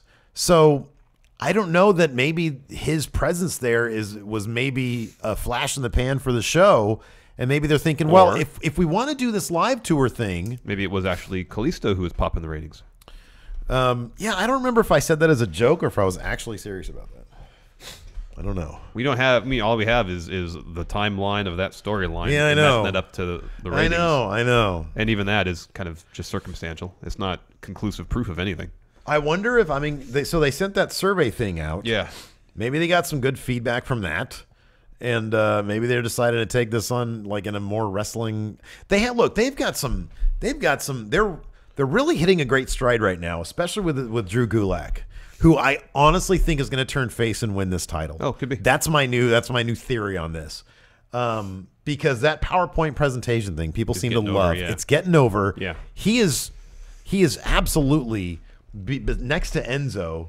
He's the best talker. Oh yeah, of them all. Yeah. And I mean, dude, you can put the belt on him and see what you can do. Bring in Hideo Itami, perhaps. You know, well, they're doing that for sure. Yeah. But I wonder if Nia Jax might approach Enzo and say, "Look, don't get any ideas. For some reason, I've come up short winning that women's title. I always seem to be on the outside. You're a guy who can get things done. I want you to manage me." That keeps him on Raw in a kind of position that he was in with Cass, but not a tag team. Mm-hmm. I kind of like the idea of her having a dude as a manager. That'd be fine. That'd be kind of interesting. Yeah. She's not really good at reading dialogue. I know, it's so strange where she's like, her trash talk in ring is really good. And then like the few things I've seen with her, like when she's just being natural on Total Divas. She's good. She's good. Yeah. I know. She's got all the personality in the world. Some people just have problems with written dialogue. Oh yeah, we got to do that thing. I'm going to write some dialogue for you. All right. Hey, did you find what pay-per-view you're going to quiz me on today? Oh no, I got to do that. I mean, it takes 2 seconds. Yeah. You just look up a pay-per-view. All right. Anyways. Think about it. Yeah, so that led to this fatal 4-way. I mean, good Lord, man. Could you imagine? I'm really, really curious to see how fresh live crowds on this tour react to these 205 live and if shows. they're able to capture that on video and use that as the show. Oh, that'd be the way to go. Occasional appearances by Raw stars. Yeah. This needs buzz. It doesn't have any buzz whatsoever. But I think it's with like guys like Drew Gulak, I think it's maybe getting there. Yeah. Maybe getting there. I think they've got a seed. I mean, the right crowd reacted incredibly strong to this match. The crowd reacted stronger to this fatal 4-way than they've reacted to any other 205 live match. Yeah. And a lot of that had to do with Mustafa Ali and Cedric Alexander because they were taking out all their frustrations with each other. Yeah. And there were 2 Spanish fly spots that were freaking the top amazing. rope one was insane. The top rope, the springboard was great. Yeah. That was absolutely insane. And that had the crowd going crazy. Yeah. That was fantastic. All sorts of great stuff. This was, Tony Nese, Drew Gulak, Mustafa Ali, and Cedric Alexander. Again, Cedric Alexander hitting a couple lumbar checks. First, he hit one on. I thought it hit one on Tony Nese, and he ended up rolling out. Yeah. And it was great because he's rolling out, and Cedric was like trying to I grab know, onto him, and it didn't work. And then he hits one of Mustafa Ali, and Mustafa Ali looked like he almost landed on his head. Yeah. And then Gulak hits Cedric with a knee, sends him rolling out of the ring, and he covers Ali and gets the pin. Uh-huh. Great stuff. Yeah, no, this was absolutely fantastic. And afterwards, Gulak gets on the mic. Yeah. I think if Charlie asked, hey, you're aligned with Enzo. Is this going to be a problem? Yeah. And he says, well, I'll tell you how things are going to go with my PowerPoint presentation. Which never happened. They just moved on to the next segment. Yeah, Elias came out. Anyways, Elias came out. He decided to sing a song. He started to, and then he was interrupted by Braun. It's the competition that Kurt Angle found for him. Yeah, that was messed up for Kurt Angle to do that. Stiff competition. Pretty rude of Kurt Angle to do that. Exceptionally rude. Anyways, Braun comes down. He, what are you doing? You're acting like me over there. No, I'm looking for what I'm gonna do for the thing. Do it during questions. No, I already got it. Don't worry about it. Okay, all right. Anyways, Braun comes down. And Braun is he's such a horror movie nightmare. Oh, I know. Because you try to run away from him, and there's that great segment where he like threw Elias there on the outside. He threw number one, Elias runs out of there, and then he decides to come back and try to attack him from behind, and that doesn't work. Braun throws him out of the ring. He gets down. Elias gets the guitar. He kills Braun on the back with it, and it does nothing. Braun no-sells it completely. Elias looks down at his guitar, looks at Braun. Ref calls for the bells. DQ win for Braun. Right. Elias tries to run through the ring, or he gets into the ring to run out the other side, and Braun chases him down. He sprints all the way around and intercepts him. And even in horror movie fashion, Elias tripped a couple times in the ring trying to get out. Yeah, it was well done. Which allowed the monster to catch up with him. It was good. It was fantastic. Gets him back in the ring, power slams him, throws the ring steps in the ring. About to power slam again. Kane's music hits, but it's just on the Titantron. He says, Braun, you know what it's like to be a monster among men. I can't do Braun. You can't do Kane. Hey, Braun. No. Hey, Braun. No. Next week, you and I, man. He says, I'm going to take you down. You know what it's like to be a monster among men, but you know what it's like to be a monster among monsters. Next week, Braun versus Kane. Yeah. Blow off, I'm going to assume. I don't know if it's going to have any special stipulations. Should be last man standing. Stipulations. That's what it should be. Next up was the Shield backstage. Goofy Shield. Yeah, Goofy Shield. Dean was having like a Vision Quest thing. Well, he was saying like, wait, we got a title match tonight? Yeah. Gotcha. Zing. Hey-oh. Hey-oh. Wow, crazy stuff. Funny. And like Seth was trying to fake laugh. They're all nerds, man. They are. There's this version of the Shield is a super nerdy Shield. The Nostalgia Act is a nerdy Shield. It kind of is. Yeah. It is. I wonder if we're going to find out who the masked attacker for Roman Reigns was. I want to ask you something here. Does it bother you? Because they're all members of the Shield.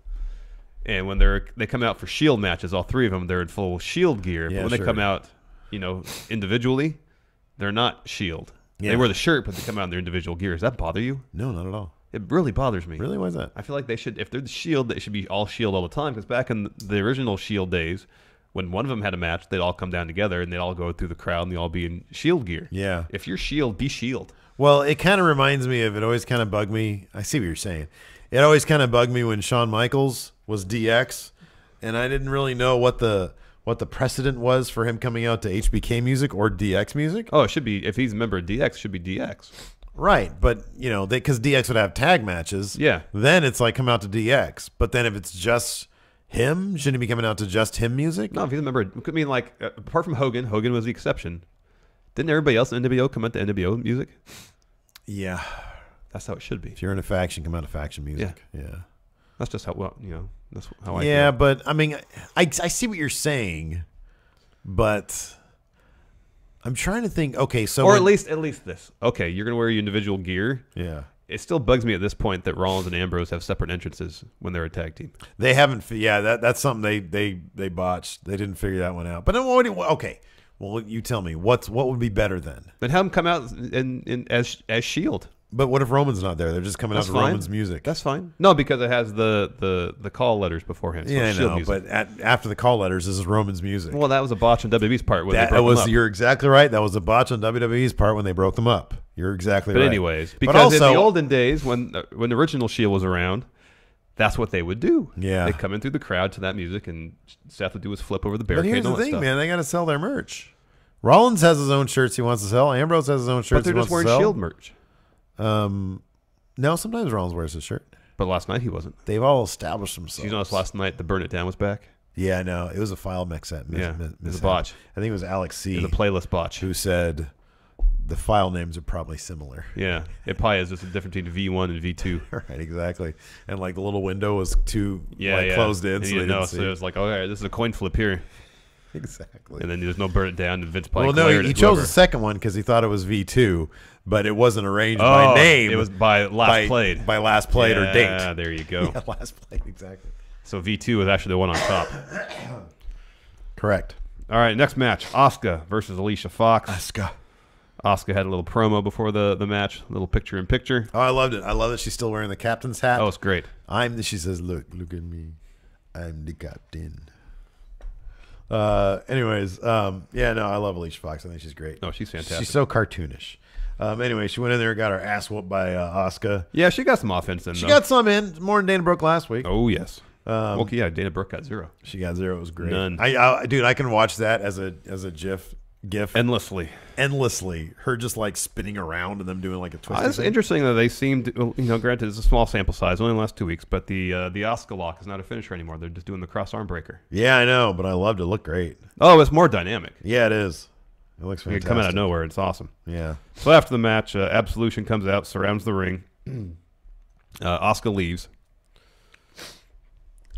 because I mean, I guess Absolution's just afraid to attack Asuka at this point. Yeah, I mean, it seems like they've got some sort of plan for her, and Asuka looks really disappointed because Asuka just wants to kill everybody. She wants to fight, and I love it. It's great. She's able to perform all that stuff just on her face, no words. Yeah, just all right. You guys don't want a piece of this? I'm out of here. She laughs it off and leaves. Yeah, exactly. It's pretty great.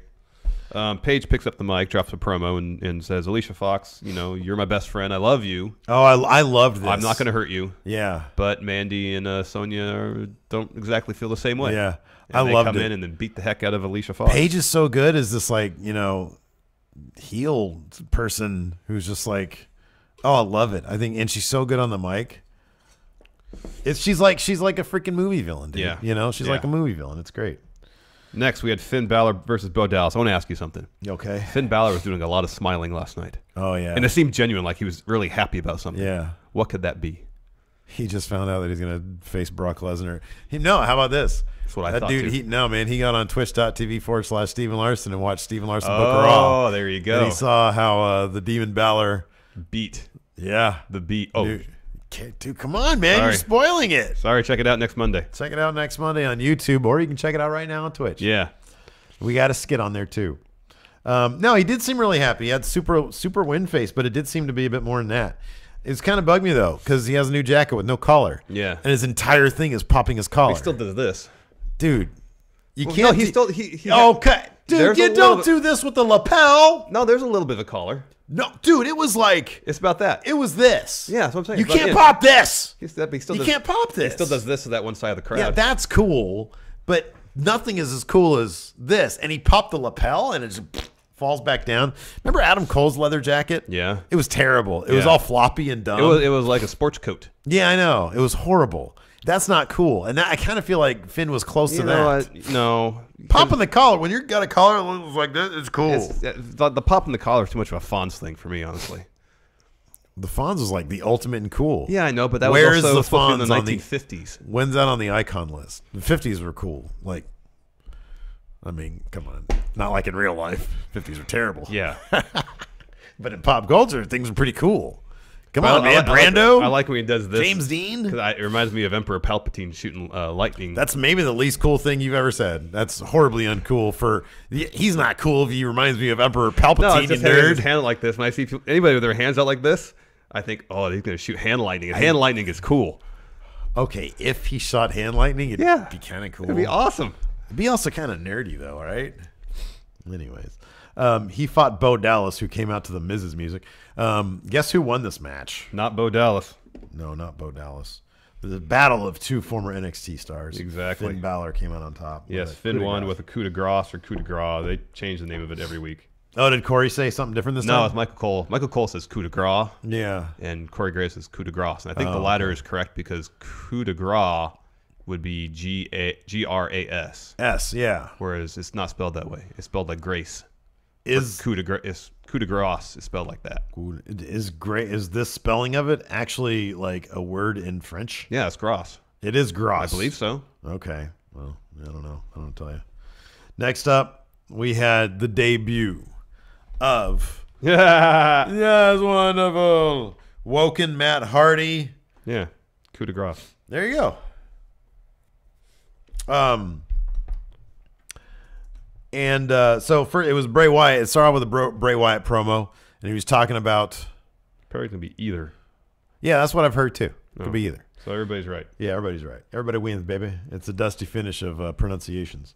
Bray Wyatt came out and he's talking about Matt Hardy. He's like, oh man, I know who Matt Hardy is, man. Honestly, I wasn't paying any attention to a word that Bray was saying through this entire thing. Me neither. Because I was so tickled by Woken Matt Hardy. I was so tickled by how tickled Matt Hardy is. Yeah, they seem like he have a huge weight off his shoulders. He finally have fun at his job.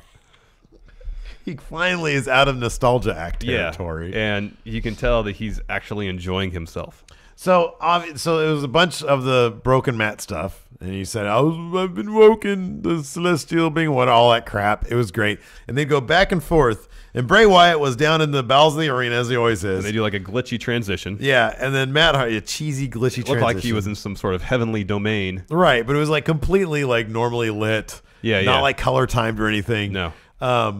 But you're right, he was having a good time. I mean, if I had any qualms with it, which I don't, because I think it was great. I thought, you know what? We finally get this. He's happy. Everybody's marking out right now. This is great. I think it's going to lead to amazing things because it was a big platform for him. Yes, and the crowd popped huge. The crowd popped huge. Whole thing. And I think they actually got the content of it right. Yeah. Because they did a thing at the end where they did kind of a laugh off, where Bray was laughing, and then it cuts to Matt laughing, and then Bray laughing, and then Matt laughing, and they took it one segment of Matt laughing too far, which made it perfect. Yes. Because at that point, the crowd cracked up at how goofy Matt's laughing ended up being. Yes. It was perfectly produced. Yes, it could have been on a GoPro or drone or whatever whatever he filmed that stuff with before. Give it time. And I think they're going to do this. Yes. This is the perfect way to start If they build this feud up for them to have their match at the Rumble, this is something they can give it time. Dude, this is something they can do. Doesn't need titles. Just send a camera crew out to wherever they need to send it to. Have this entire damn feud take place in filmed segments. Yes. And people will eat it up. And by the time they show up at the Royal Rumble to have their match, this is going to be one of the hottest matches on the card. Agreed. Absolutely. Because they'll never come face to face in front of a live crowd. Yeah, I agree. I don't know if you noticed this, but I felt like, especially the beginning of Bray's promo, like he just wasn't into it, man. Yeah, I know. His eyes showed zero passion. I know. I wonder. Yeah, I don't know. I don't know what he's thinking. I don't know if he's into this. He should be. Oh yeah, I know. It's an opportunity for him to do some good character work and hopefully bring some life back to his character. Which is this. I mean, the crowd. Win or lose. Yeah, I know. The crowd will eat this up if they do this right. Even if they do it half-assed and wrong, if it's pre-filmed stuff, that's the joy of the broken stuff. You know, it's a lot of crap where him and Jeremy Borash were probably like, oh, there's that old boat over there. Let's just go make fun of that. Yeah. So it's not like there's any grand scheme. It's not like they sat around, oh yeah, and then he has a boat. No, man, I guarantee they're just out there clowning around and came up with a bunch of crap. Give me they can do this wrong and still get it right. Yeah. You know? Yeah. But it's WWE. They'll probably get it wrong. Yeah. Anyways. Next up, we had a fantastic match. The Shield versus Thebar. I thought for sure Shield were going to just pick up these same here. titles, but once again, Thebar proved me wrong. Yeah, the finish, or at least the finish the first time, saw Seth hit his cool knee on Cesaro. I'm going to keep calling it that until they name it something else. But even then, I'll probably just still call it that cool knee. What do you call that cool knee? That cool knee. That's what he called it this week. Said Sam Roberts, it was called to him. Sheamus breaks up the pin, but rather just going back to his corner, he proceeds to just beat the heck out of Seth. Right. The ref protests. Sheamus ignores it, gets DQ'd. Kurt Angle comes out, restarts the match. It looks like the Shield is going to win. Samoa Joe comes down to the ring, starts attacking the Shield because it's no DQ. Yeah. Now that Kurt Angle restarted it, ref can't do anything. Reigns is in the back watching. That's a great, And it takes him a while to make his way out to the ring to break things up. By the time he gets out there, chases Joe off. Cesaro can pick up the pin on Ambrose after Sheamus hit him with a brogue kick. Right. I like this a lot. I thought it was great. I think a lot of people thought when Kurt Angle comes down, says we're restarting the match. And then, of course, when the camera stopped rolling, they end up giving like a triple powerbomb to like everybody they powerbombed Sheamus through the table. Yeah, something. Yeah. So that was great. So the crowd got what they wanted. But within the next 2 weeks, we're going to get the Shield versus Thebar and Samoa Joe. In the right, event. Yeah. And maybe, probably next week, yeah. Yeah, and I don't know if they'll wait till the Rumble. It's a long ways off to actually have the Shield win the belts again, but who knows? Yeah, I don't know. I mean, it's a good way to keep the Shield out of the Rumble, you know, just two more guys that can, or it opens up two more spots. Yeah. So I don't know. I mean, do you think so? All the reports about Roman Reigns losing the IC title, could it be to Joe with the help of Thebar? Could be. I mean, it could be. I'll be really surprised if we see a Roman Reigns pin before WrestleMania. I'd be too. And I like we said in Count last week, I still think the most logical, believable, and best choice would be have Braun beat him for it. Yeah, but I don't think that's going to happen. I don't think. Yeah, I think the thing that makes the most sense is to have him go walk into WrestleMania with it, because I meant in terms of anybody beating him. The most logical choice is because Braun. he even said last night, this is the belt to have. The IC title. Yeah. And if he keeps on referring to it that way and we keep on seeing not a lot of the Universal title, then that belt will be elevated by the time he goes into WrestleMania with it. You want to open some mail? Yeah, let's open some mail. We got some great mail here. First off, this, by the way, is from JT Hosak. Oh, cool. He did it via, was it Custom Ink? Yeah. Yeah, via Custom Ink. But it's a shirt for you. Oh, cool. You guys can send us crap to P.O. Box 1814, Orangevale, California, 95662.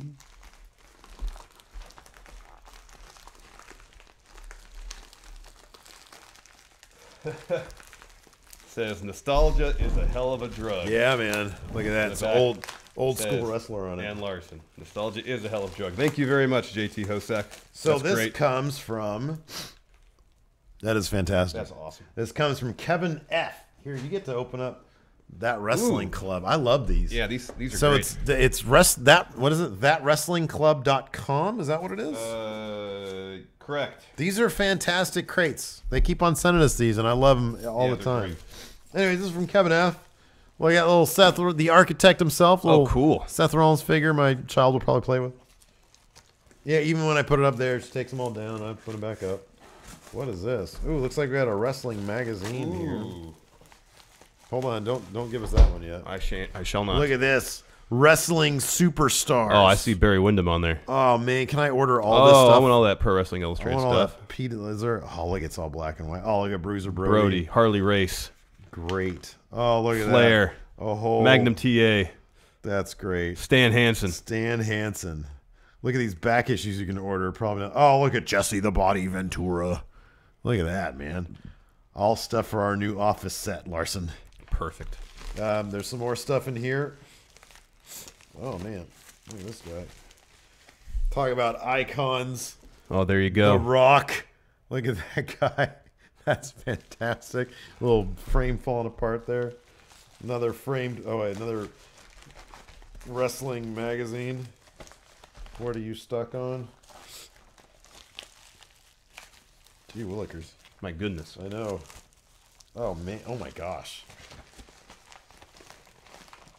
Bunch of cards in here. Oh, my goodness. We have new cards. Oh, look at that. Are these stickers? No, are these? No, these aren't stickers. They look like they could be. I know. It could be. Look at all these. A bunch of wrestling cards. And awesome. We got new prizes. Look at that. Oh, some NXT ones. Look at Psycho Killer. That's cool. Let's see if I can get these guys. Oh, here we go. Maybe. There you go. Here we go. More wrestling stuff. Look at that. Oh, hell yeah. You got a picture of the rattlesnake. It's all stuck on there. Oh, hell yeah. Another wrestling magazine. Wrestling Superstars. Wrestling Superstars. That's awesome. That's fantastic. More cards? Yeah, more cards. So these will be prizes for people. Oh, look at that. Mandy Rose. Total Divas. John Cena. There we go. There's Charlie Caruso. Referee Ryan Tran. A crying Mandy Rose. Oh, she got blown off by Eva Marie. Oh, no. Wow. Anyways, what do we get from that wrestling crate? First up. Club. Al Snow. Whoa, look at that. That's fantastic. Look at that guy. Button that says, if Cena wins, we riot. Ooh. From, controversial. I guess that would probably be, is that supposed to be from the ECW? Yeah, yeah.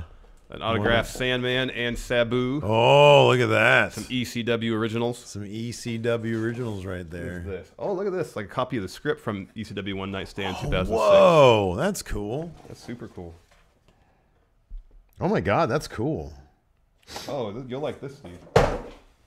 The franchise. Whoa, that is so cool. It's a large, though.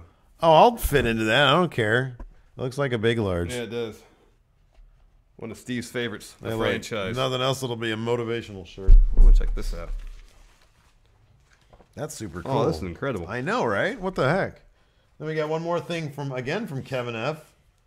All sorts of great stuff from Kevin F today. It's all taped up. You have your keys on you? I do. Can you open this, please? Man, I want to take a good look at that. You got it. We can now write wrestling scripts. I guess so. Because we have what one looks like. This is the format, I guess.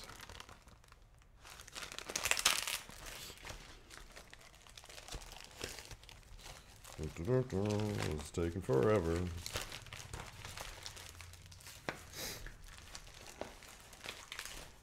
So much tape on this. Let's see here. It's a signed Apollo Crews. I'll take this out later. But it's a signed Apollo Crews picture. Oh, cool. I'll put it up right here. You guys will see it on the set eventually. That's awesome. Hey, Stephen Larson, still liking your guys' content. Don't change a thing. Sorry for giving you more cards. Also, the signed Apollo pick is from the swag bag I got at the first house show in Arlington, Texas at UTA. Figured you guys could use it for the set. Sucks. The Funko Pop Ric Flair I sent back in March disappeared. It's right. It's on our new set. Yeah. But I'm glad you got a replacement from another friendo. Oh, did we get 2 of those? Okay. Oh, you must have. I don't know. There's like a Kevin Owens down there. Man, I got a kid. She comes in here all the time and takes stuff. So, but we appreciate it very much. Yes. All right. This is really neat. Ready to do questions? Yeah. All right. All this stuff. I know. Whoa, what was that? That was just a pen or something. Okay. All right, Nemo, the Universal Kidney Punching Champion. Do you think Paige named her faction after her favorite mixed cocktail? Absolute vodka. Absolute what other vodka. mixed drinks do you think would make a good faction name? Oh man, what a great question. Faction name. Screwdriver. Oh yeah, that was a good one. Rusty Nail. Rusty Nail. Yeah.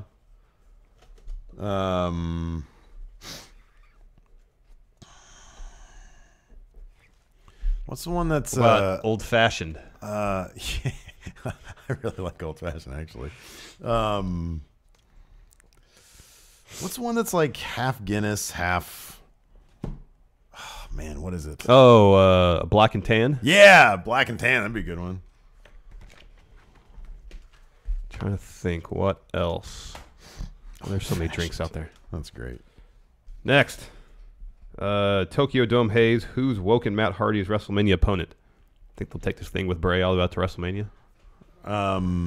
Wait, what's that? Who is Woken Matt Hardy's WrestleMania opponent?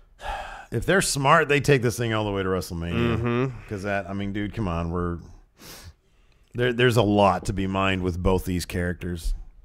Bring the Bludgeon Brothers in. Yeah. Dylan Scribner with Le'Veon Bell's WWE-inspired touchdown celebration. How would you guys celebrate scoring a touchdown? Did you see that? He pinned somebody after scoring a touchdown. I saw Gronk throwing an elbow down on a guy. Oh, yeah, he concussed that guy. Are you serious? Yeah, he got suspended in the game. He should be suspended longer than that. Maybe Probably should have been. Brain damage. How would we celebrate a touchdown? You know, man, it's always very satisfying for me when I just see a guy run in the end zone and just sort of flip the ball and just you're done with it. You did your job. You did your job. No extra celebration. You know what I'd do? We'd have a player or players simulate a table, and me and someone else would act like we were recording a podcast. That's how I'd celebrate my touchdown. Oh, that's a good one. I would do this. I would have a live sex show with football. Okay. Yeah. Pretty sure that'll get you fined. I wouldn't actually. Maybe suspend. Wouldn't actually. No, just the mere insinuation that you are fornicating with the football. Dry humping the football is enough to garner a suspension. It's a bit much. Let's see here. Oh, here we go. Moscow Mule. Oh, Long Island Iced Tea. Oh, Tequila Sunrise. That's a great name for about Cosmopolitan. God, that's a great name right there. Let's see here. Gin and tonic. Let's see here. Zombie.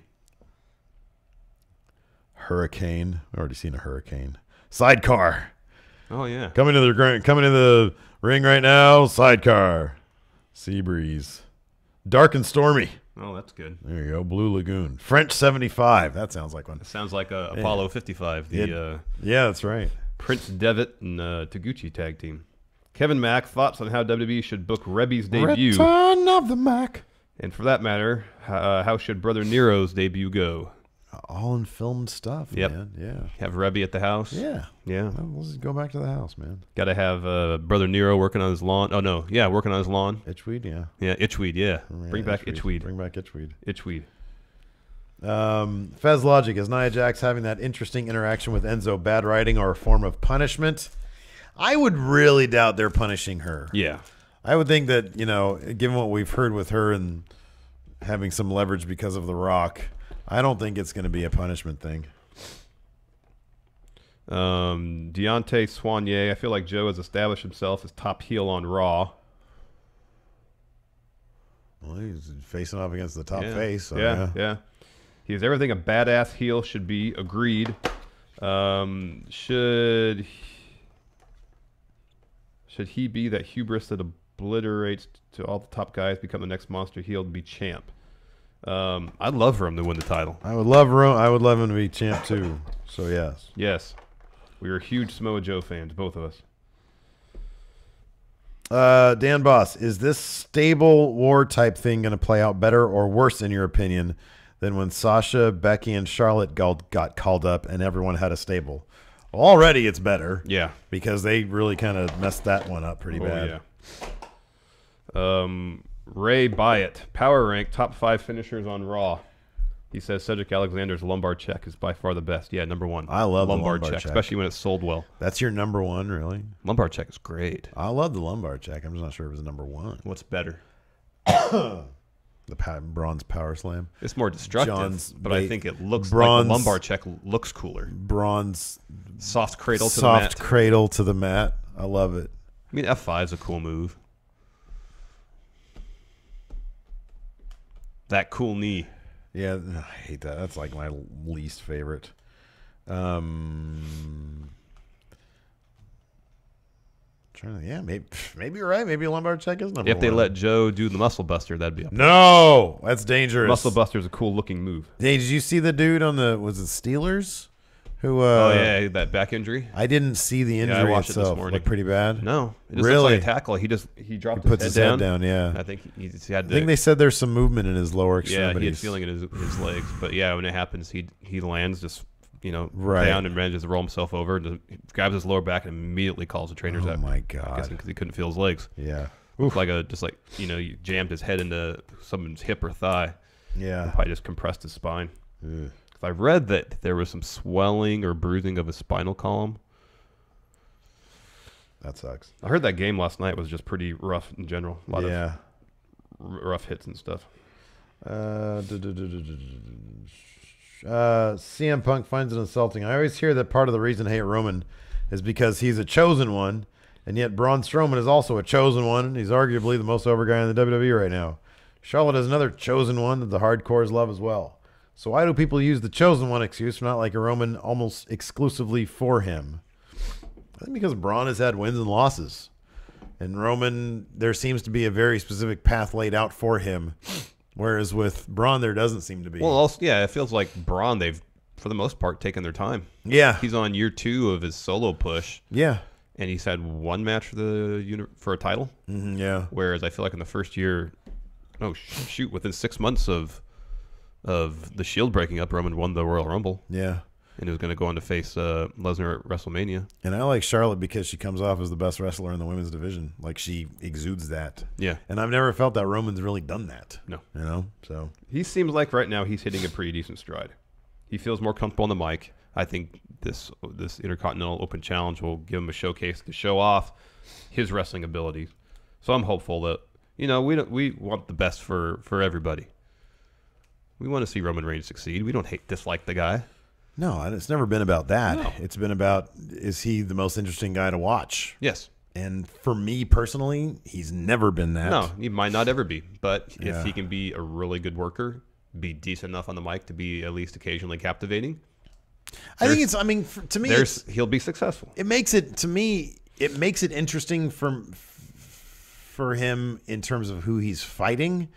For example, I really liked the build-up for him versus Cena because they were doing some stuff that was, meta or breaking the fourth wall or however you want to call it. It was very referential to the business aspect of things. I thought it was interesting. I thought they hadn't really done that before to that degree. Yeah. The match he had with Jason Jordan last night, that wasn't all Jason Jordan. Roman Reigns can put on a really good match. He can. When he's got somebody in there with him to put a really good match on with him. So, So I don't know. I mean, there are nights that I like Roman. There are nights that I don't like Roman. I think if he sticks around long enough and they just get done with this WrestleMania thing, I'll be more apt to be, okay, well, let's see what else he can do now that he's... Once they don't have a plan, I'm kind of interested to see what they do with him. Yes. I guess that's my thing. Yeah, once they kind of get through all this thing. Fat bastard champ Alex Foster. Wrong answers only. Who should be part of the Woken universe? He says Titus Brand. Oh my God, that'd be weird. I like the idea because it's so off the wall. Yeah. Like it's so, I would not have thought that as like my first option.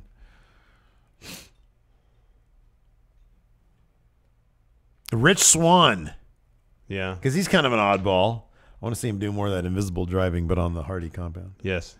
But he'd be like the rider mower that Matt Hardy was on during the final deletion. Yeah. Yeah, those are good answers. All good answers. Oh, here we go. Mike Big Dog Demopoulos. Would you be excited to see House of Horrors Part 2 with Bray versus Woken Matt? Yes. Yeah. Absolutely. Absolutely. All of that. Jose GGR. What is the best WWE thing? Drew Gulak's PowerPoint presentation, Daniel Bryan having fun, or Corey, Booker, and Cole talking about Elias? That's one thing I like about the Elias stuff with the commentary team. Michael Cole always finds a way to get a Springsteen reference in every week. I know. And it's pretty impressive. It's really good. Oh, that's my favorite. That's my favorite stuff. Because you even know, like, so right before Elias came out last night, I think the commentary announced that he was going to be coming out, and you could already see the tickled look on Booker and Cole's face. Yeah. That they got to now do the Elias stuff with Corey Graves, because Corey Graves had to act like he was annoyed. Yeah. But you just know they're all going to have a good time with it. Yes. Sandra, I left to buy my pre-sale tickets for Smack. She was at Raw. Yeah. She says I left. She posted her tickets on a. She had good tickets. She had really good seats. Yeah. She's first row. She was on TV. I left to buy my pre-sale tickets for SmackDown during the Shield versus Thebar match, thinking that the Shield was going over. Once I came back, I was actually surprised that Thebar retained the belts. So Sandra left during the main event. That's weird. They have the tickets go on sale during the main event.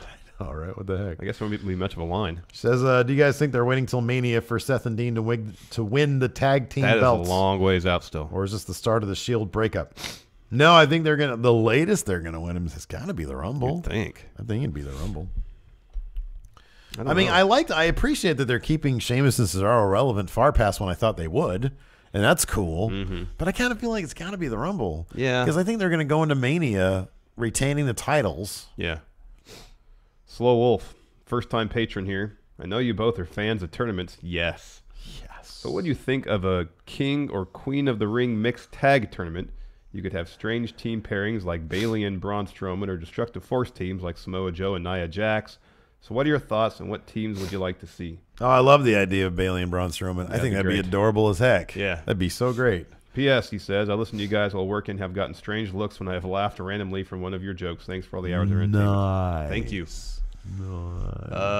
That's a great idea. Let me think of some teams. Yeah. Who would Charlotte team with? AJ. They always put her with AJ. They always put her with AJ. True. AJ and Charlotte. That's a good team. Becky and Finn Balor. They're friends. Oh, yeah. For sure. Absolutely. Asuka and Brock Lesnar.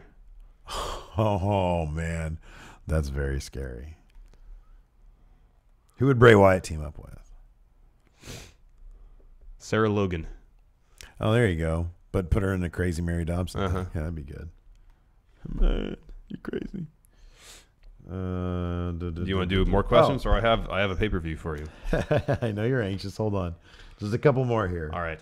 The base hit king, Eric Blaha. Do you feel that Woken Matt Hardy has full creative control of his character? It seems like the quality of it with the cheap background sheet and comedic editing is very non-WWE-like, especially when you compare it with Bray's polished look of his promo. I'm very optimistic about it, especially since I was a huge fan of the Broken Matt. I don't think he has complete creative control. I'm hoping he has some input. Yeah, I would think he does.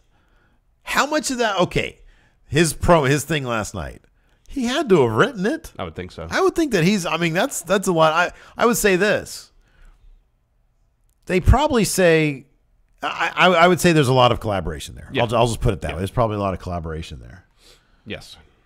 Or at the least, if he didn't write it, someone wrote it, trying to mimic his speech and gave it to him, and he rewrote it. Yeah. At the least. At the least. At the least, he rewrote it. Yeah.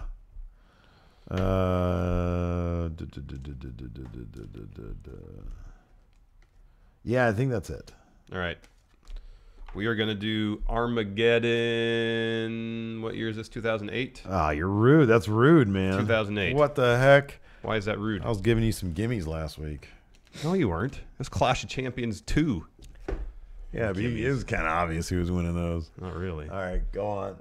I'm not gonna include the. What do we call it? Play per view? Is that what we call it? Yeah, play per view. I'm not gonna include. Can we who? Somebody gave us that name, right? Yeah, hold on. Let's get through this, and I'll credit them because I actually screen capped the comment. Good job. Are you ready? Yes. Armageddon 2008. I'm not gonna include the dark match. Okay. First, Matt Hardy versus Vladimir Kozlov. Sorry. Kozlov. Okay. Matt Hardy versus Vladimir Kozlov. I'll say Kozlov went over. Yes. Nice. Next, CM Punk versus Rey Mysterio. Are you letting me know if these are for titles or anything? Oh, this is for number one contendership for Intercontinental title. Ray. CM Punk. Ooh. Mark Henry versus Finlay in a Belfast brawl. I mean, he's got to be Finlay. It's a Belfast brawl. Yes. Randy Orton. Orton. Versus Batista. For anything? Singles match. That's just a singles match. See, I love this new game. This is my favorite. Randy Orton versus Batista. I mean, it's literally a toss-up. It's Batista. Yeah. Okay. Next, 8 Diva Santa's Little Helper tag team match. Jillian Hall, Maurice, Natalia, and Victoria versus Kelly Kelly, Maria, Michelle McCool, and Mickie James. The one with Kelly Kelly. Yeah. Okay. Next, singles match for the World Heavyweight Championship. Chris Jericho versus John Cena. for the big gold belt. Jericho versus John Cena at Armageddon 2008. I'm thinking Jericho cheated. It's Jericho. Lol, Cena wins. Ah, son of a biscuit. Never bet against John Cena. Finally, triple threat match for the WWE Championship. Triple H versus Jeff Hardy versus Edge. Who came in as champion? Edge. Edge came in as champion. Jeff Hardy. Oh, look at that. I think it was 5 out of 7. 7. Woo! New record for play per view. Here, if we're gonna keep scoring this like cumulatively, yeah, there needs to be even number of matches. Oh yeah, sure. Because you had a 5-match card, and that was a 7-match card. Okay, how many So we need to find a 3-match card for you to even it up. No, just going forward. All right. Should we do what if we just do who wins each week? Well, all right, that's fine. But no, I'm saying okay, starting next week. Yeah. I'll bring one to the table. You bring one to the table. And then the difference is like how we do trivia. Yeah. Okay. Well, we'll say, okay, next week, for example, let's do how many matches? We need to find a card with a certain number of matches. Yeah. How many? 8? Yeah. 7. Just the same. 7 or 8. 7. Okay. Well, we got to figure it out. And if there's more than 7, you just do the top 7 matches. Okay. So, that's the last 7 matches. Okay. Let's do 7. 7. 7. All right. Anyways, that was a lot of fun. Where's our outro music? Somewhere over there. Out music. You might be listening to music now. I don't know. Anyway. That's it for now. Thanks for tuning in. We appreciate it. Until next time, we'll talk to you guys later. Bye.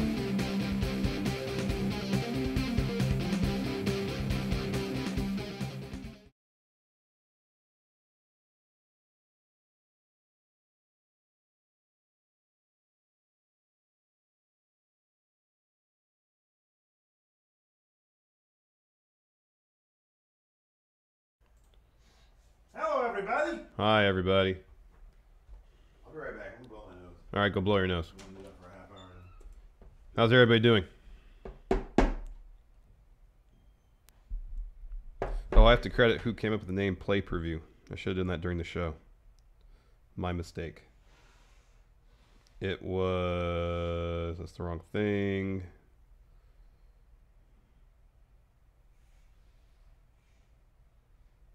Garrett on YouTube.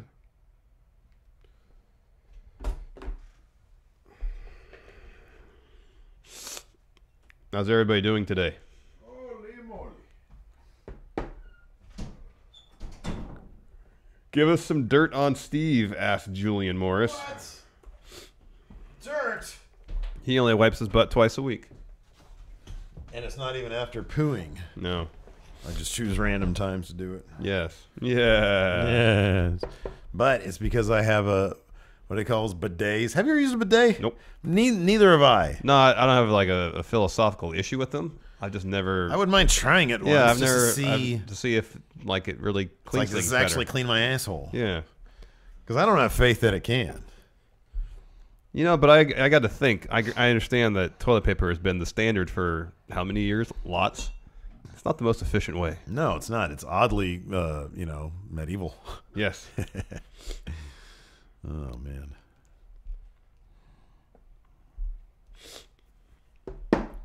Jer Pearson, where are you? Passonen, I'm sorry. Passonen. I think it's in Finland. Oh.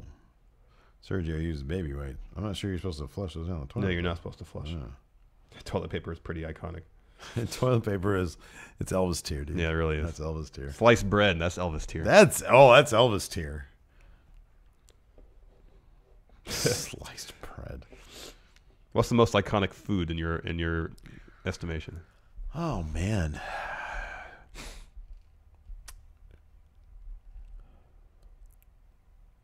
In America, it's the hot dog or a hamburger.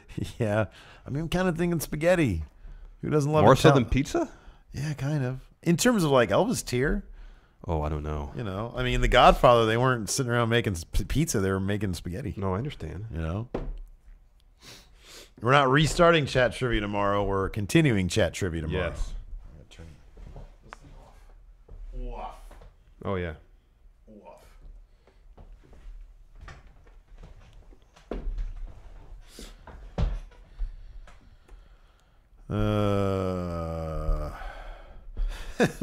Thayer Thabata is questioning our business decision to get office space. Why? I don't know. He says, I don't understand how that benefits you guys financially. Oh, it doesn't short term. Not at all. Oh, man. But, you know, there is a price to be paid for peace of mind and for comfort. Let's say your home office here is uncomfortable, but it's getting a little cramped. Well, yeah, here's the thing. Number one, I have a kid who needs a room. And this is the only available room there is. This guy has to drive between 20 and 30 minutes every day to get here. And so we found a place that's equidistant. Oh, we need to decide upon the internet issue. No, yeah, we'll talk about it today. I think that there's a reasonable one in there, especially after I looked at what we have here. Yeah. And the price is actually comparable. Okay. So also, no, Matthew has a good point there. I don't feel comfortable bringing people here for interviews and stuff, and that's something that I'm actually really kind of interested in doing. Yeah, is having because we have a pro wrestling scene here in town. Guys like Jeff Cobb come through here. Yeah. I'd love to have him in for an interview. Great. And so there's a lot of things that we could do with an office studio, and it's just freaking, it's cramped in here, man.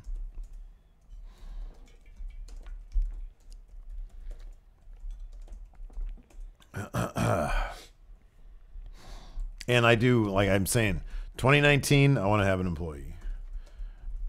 That's my goal. That's your goal? Yeah. And there's no way I can have an employee in here. No.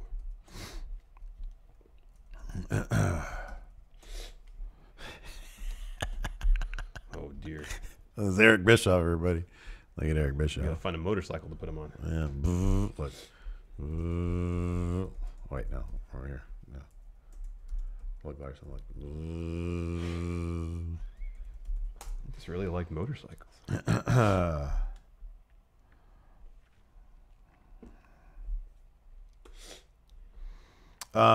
Okay, so here's the thing.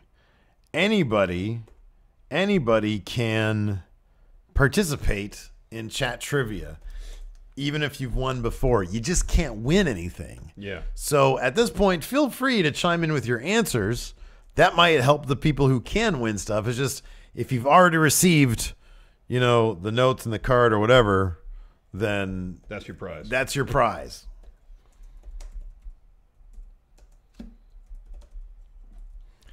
Have you seen Gulak's recent Twitter post about 205 Live? I don't believe I have. Although maybe I did. I don't know. I saw one of him holding Enzo's microphone. Excuse me. So I kicked up a lot of controversy yesterday. Uh-oh. World Star tweeted out which one goes. And it's yeah, the chicken McNuggets stay. It's the McNuggets stay. They're icon status. They're Elvis status. Yeah. I'm glad you agree. Like, I think Bam said Burger King. Yeah, what is that crap? Yeah, they're not very good. Wendy's, I don't even know if I've had them, but if it's like the rest of their menu items, it probably just tastes like salt. Yeah. Although, I mean, look, I'm sure Chick-fil-A is great. Oh, I've only had one thing at Chick-fil-A, and I didn't get the appeal of it. Okay. I heard their spicy chicken sandwich is really good, so I got that, and I'm like, oh, I've had that before. I can think of a dozen spicy chicken sandwiches that are better than this one. I like McDonald's $1 chicken sandwich. Better than that one. So, yeah. McDonald's wins. Ever thought about bringing in patrons on Skype to join on the podcast someday? We've had kind of an idea of doing something kind of like that, so you might see that down the line.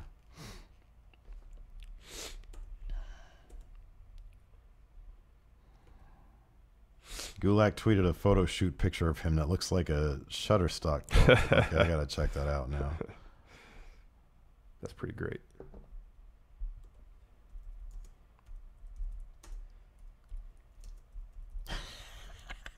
Oh, wow. That's fantastic. So there's a new conductor tonight. That's incredible. Gustavo says Burger King is the only one that has a vegetarian burger, so that's the best by default. No. Here's the thing. I like Burger King. I like their little double cheeseburgers because they're just like these little packed like packages of freaking grease and wonderful. I love that.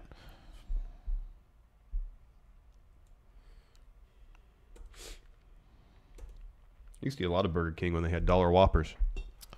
Oh yeah, dude, absolutely.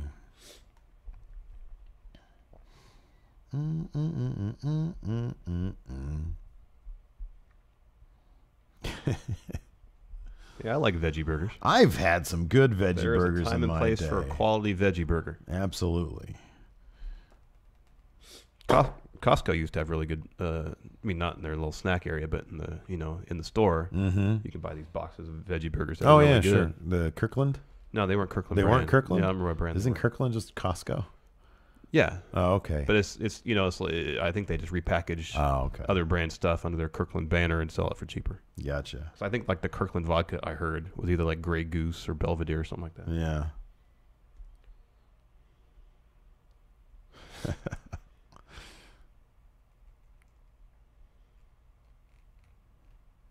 Cheese and mushrooms, huh? Not a huge cheese person. Yeah, I know. It's a bummer. Yeah, all this talk of fast food is making me hungry. Yeah, man. I need some coffee, man. I'm tired.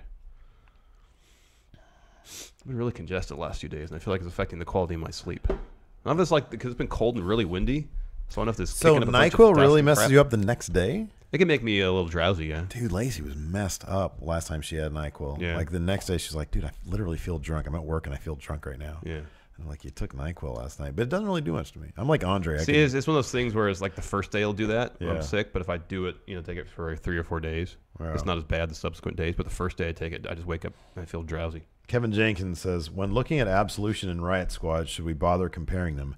I think that's kind of done with at this point. I think like when they first showed up, then yes, it was like, okay, there's some symmetry here. Is there something going on? Now it appears that that's not the case. I'm not sure what the... Kyle Steven, NyQuil keeps me up at night. I have to take Dayquil to knock me out. You sure you're taking the right product? I think you're taking the orange stuff when you're supposed to be taking the green or purple stuff. Yeah. Depending on if it's generic brand or... Green you take to sleep. Yeah. Orange you take to stay awake. Exactly. Like I took some orange before we started today. I'm wide awake. Last night before I went to bed, I took half a shot of the purple. Knocked you out. Knocked out big time. See, if I need help sleeping, I just take some melatonin. Mm-hmm. Target has really good melatonin gummies. Alex C., taking your personal bias out of it, what is more iconic or well-known, Friends or Seinfeld? Iconic Seinfeld. Iconic Seinfeld, but well-known. Maybe Friends. Maybe Friends. Seinfeld definitely more iconic. I think the in-jokes that Seinfeld has spawned are more deeply ingrained in pop culture than probably anything that ever was created in Friends. Yeah. But Friends was on, I think, longer and was like the top watch sitcom for the longest time. Yeah. So that might be more popular. Yeah.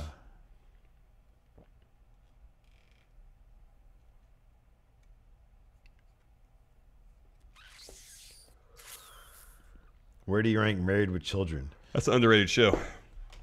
Yeah, man. That was one of my favorites. I loved it. Al Bundy was great. His adventures with Jefferson were great. No Ma'am. Yeah. It was all great. Marcy Darcy.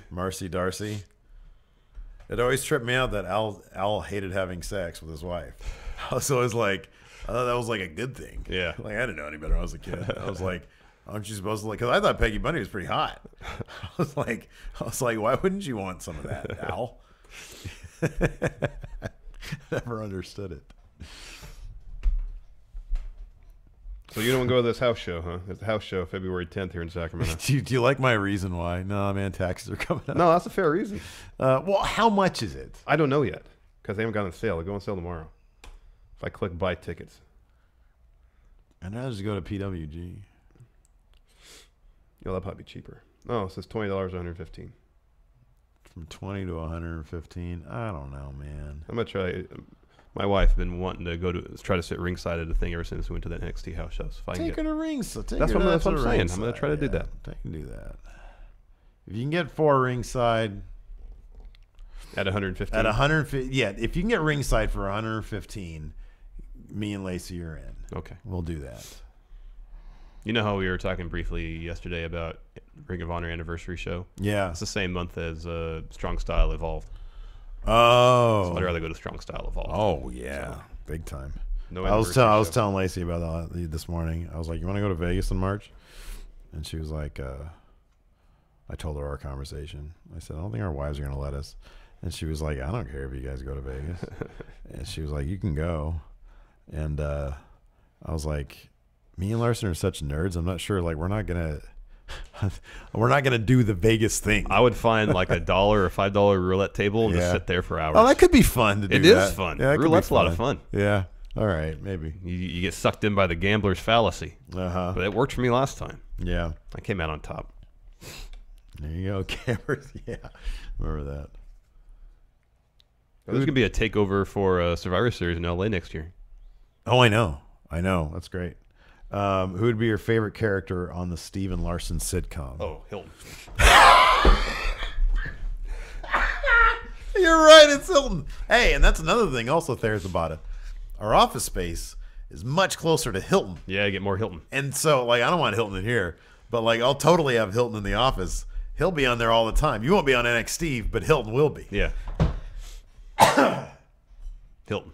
Hilton's got it. I mean, NXT has a crazy women's division, by the way. Yeah? Oh, yeah. Top-notch women's division. Cool. A lot of great talent that was left on the board, I think. Yeah, roulette's a lot of fun. I like roulette.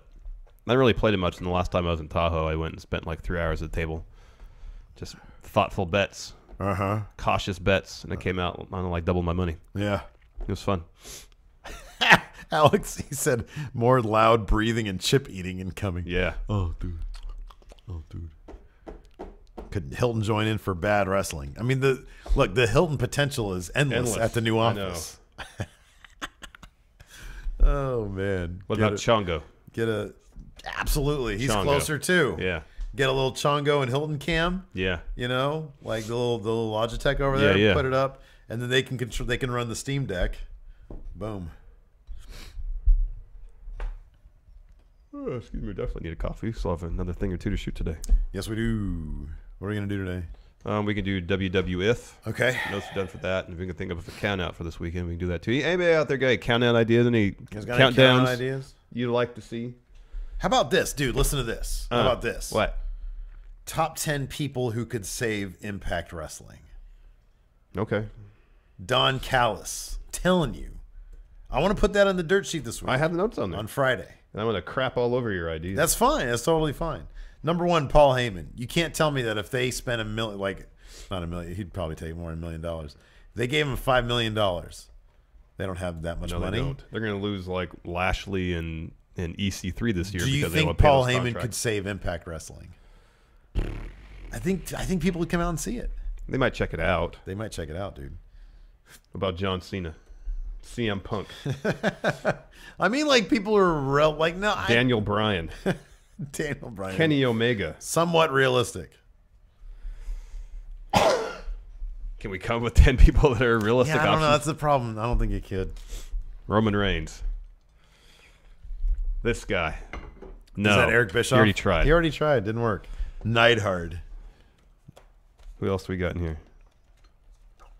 Who's this? Look at Neidhart getting into our frame. Why is Brian Adams in here? Let's crush. What about... Look. Here you go. Number 1, Triple H. He could be dancing. Disco Inferno. Yeah. Top 10 possible 5-star matches for WrestleMania. Top 10 Rumble Final 2 in history. That's kind of interesting, but that takes some research. Yeah. Top 10 HBK matches. Top 10 TNA moments when Steve started reviewing them, and then when Steve stopped reviewing them. I might pick it back up now with the Cyrus stuff. Yeah.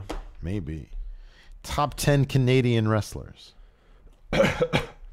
Top 10 Horace Hogan moments. What would be the number 1 Horace Hogan moment? Didn't Hulk Hogan when Hogan beat him up? Beat the crap out of him and said, "This is what I did to my family, Ultimate Warrior brother." Warrior, yeah. Yeah, probably number 1. Top 10 Bret Hart moments. I was stuck. I was in a black hole of Bret Hart shoot interviews yesterday. It was pretty great. Oh, my goodness. I was so bitter. Oh, Top 10 Luger. What's number 1 Luger moment? Oh, body slamming Yokozuna. That's above. No, sorry, SummerSlam. beating him without actually winning anything. Yeah. Top 10 WCW originals. Sting's got to be number 1. It's not Flair? I don't really. I don't know. I guess consider him a WCW original? He predates WCW. Yeah. I guess Sting does too. 'Cause WCW really didn't become WCW his own thing until '92, after Flair left. Yeah. Vader, but again, no, he made his name in Japan. Was there ever actually a WCW original? What would you consider WCW? Fake Sting. There you go. People who really made their name in WCW. I mean, Big Papa Pump. Yeah. Yeah, but Luger, he main evented WrestleMania before he was in WCW. Or wait, no, he was in WCW first, then went to WWF.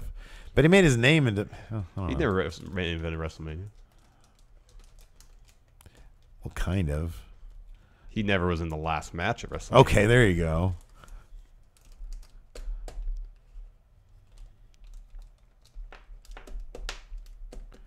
Top 10 celebrities or athletes that could transition to pro wrestling. Gronk. LeBron James. DDP, yeah, there you go. Yeah, that's true. Yeah. I thought about an idea for Count Out to do around Wrestle Kingdom, but I don't think it's going to fit in the schedule as the 10 longest reigning champions. Oh, yeah. Just based on one continuous reign. That's going to take research, but not a ton. No, I mean, I assume Bruno's going to be number 1. Probably literally a Wikipedia entry on it. Could be. Didn't Luthez have it for a really long time? Yeah, he did. Oh, yeah, Booker T.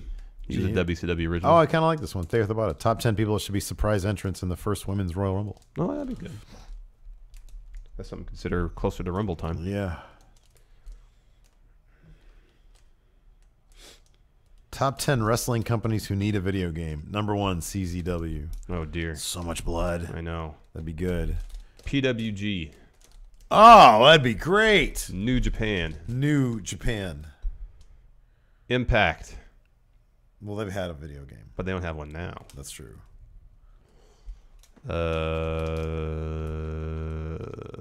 Stardom. Yeah. Good. I wanted to see that Rise 6. I heard that there were some really good matches. I'm bummed out. They were in L.A. Toni Storm was hanging out in L.A., man, and I missed it. Bummer. I'm so bummed out about that. Yeah, she's real good. She was hanging out with Joey Ryan at an In-N-Out Burger. Wish I would have gone. 10 bloodiest matches. I think we've done that. Yeah. Talk about a great way to get demonetized. Have you guys watched Joey Ryan on Being Elite? Yeah, I saw it. Well, I saw when Kenny was asking him. He said, "Can you sign my dick with your dick?" Because first he said, "Oh, this is monetized," but he said, "Can can you sign my fucking cock? Like, whoa, jeez, man. And he was like looking for a pen, and he said, no. Can you sign your dick? Can you sign my dick with your dick? And Joey said, oh, yeah, okay, I get that. Oh, yeah, Progress. That'd be cool.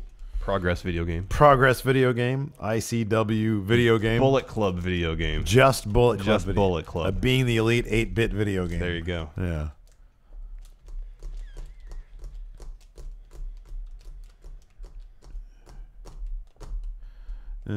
Dancing. Yeah. All right. Anyways, we got a lot of work to do.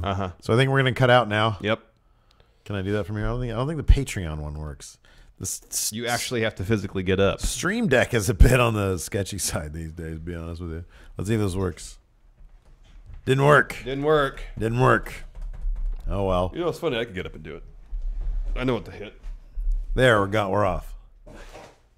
Bye, everybody. Bye, everybody. Goodbye.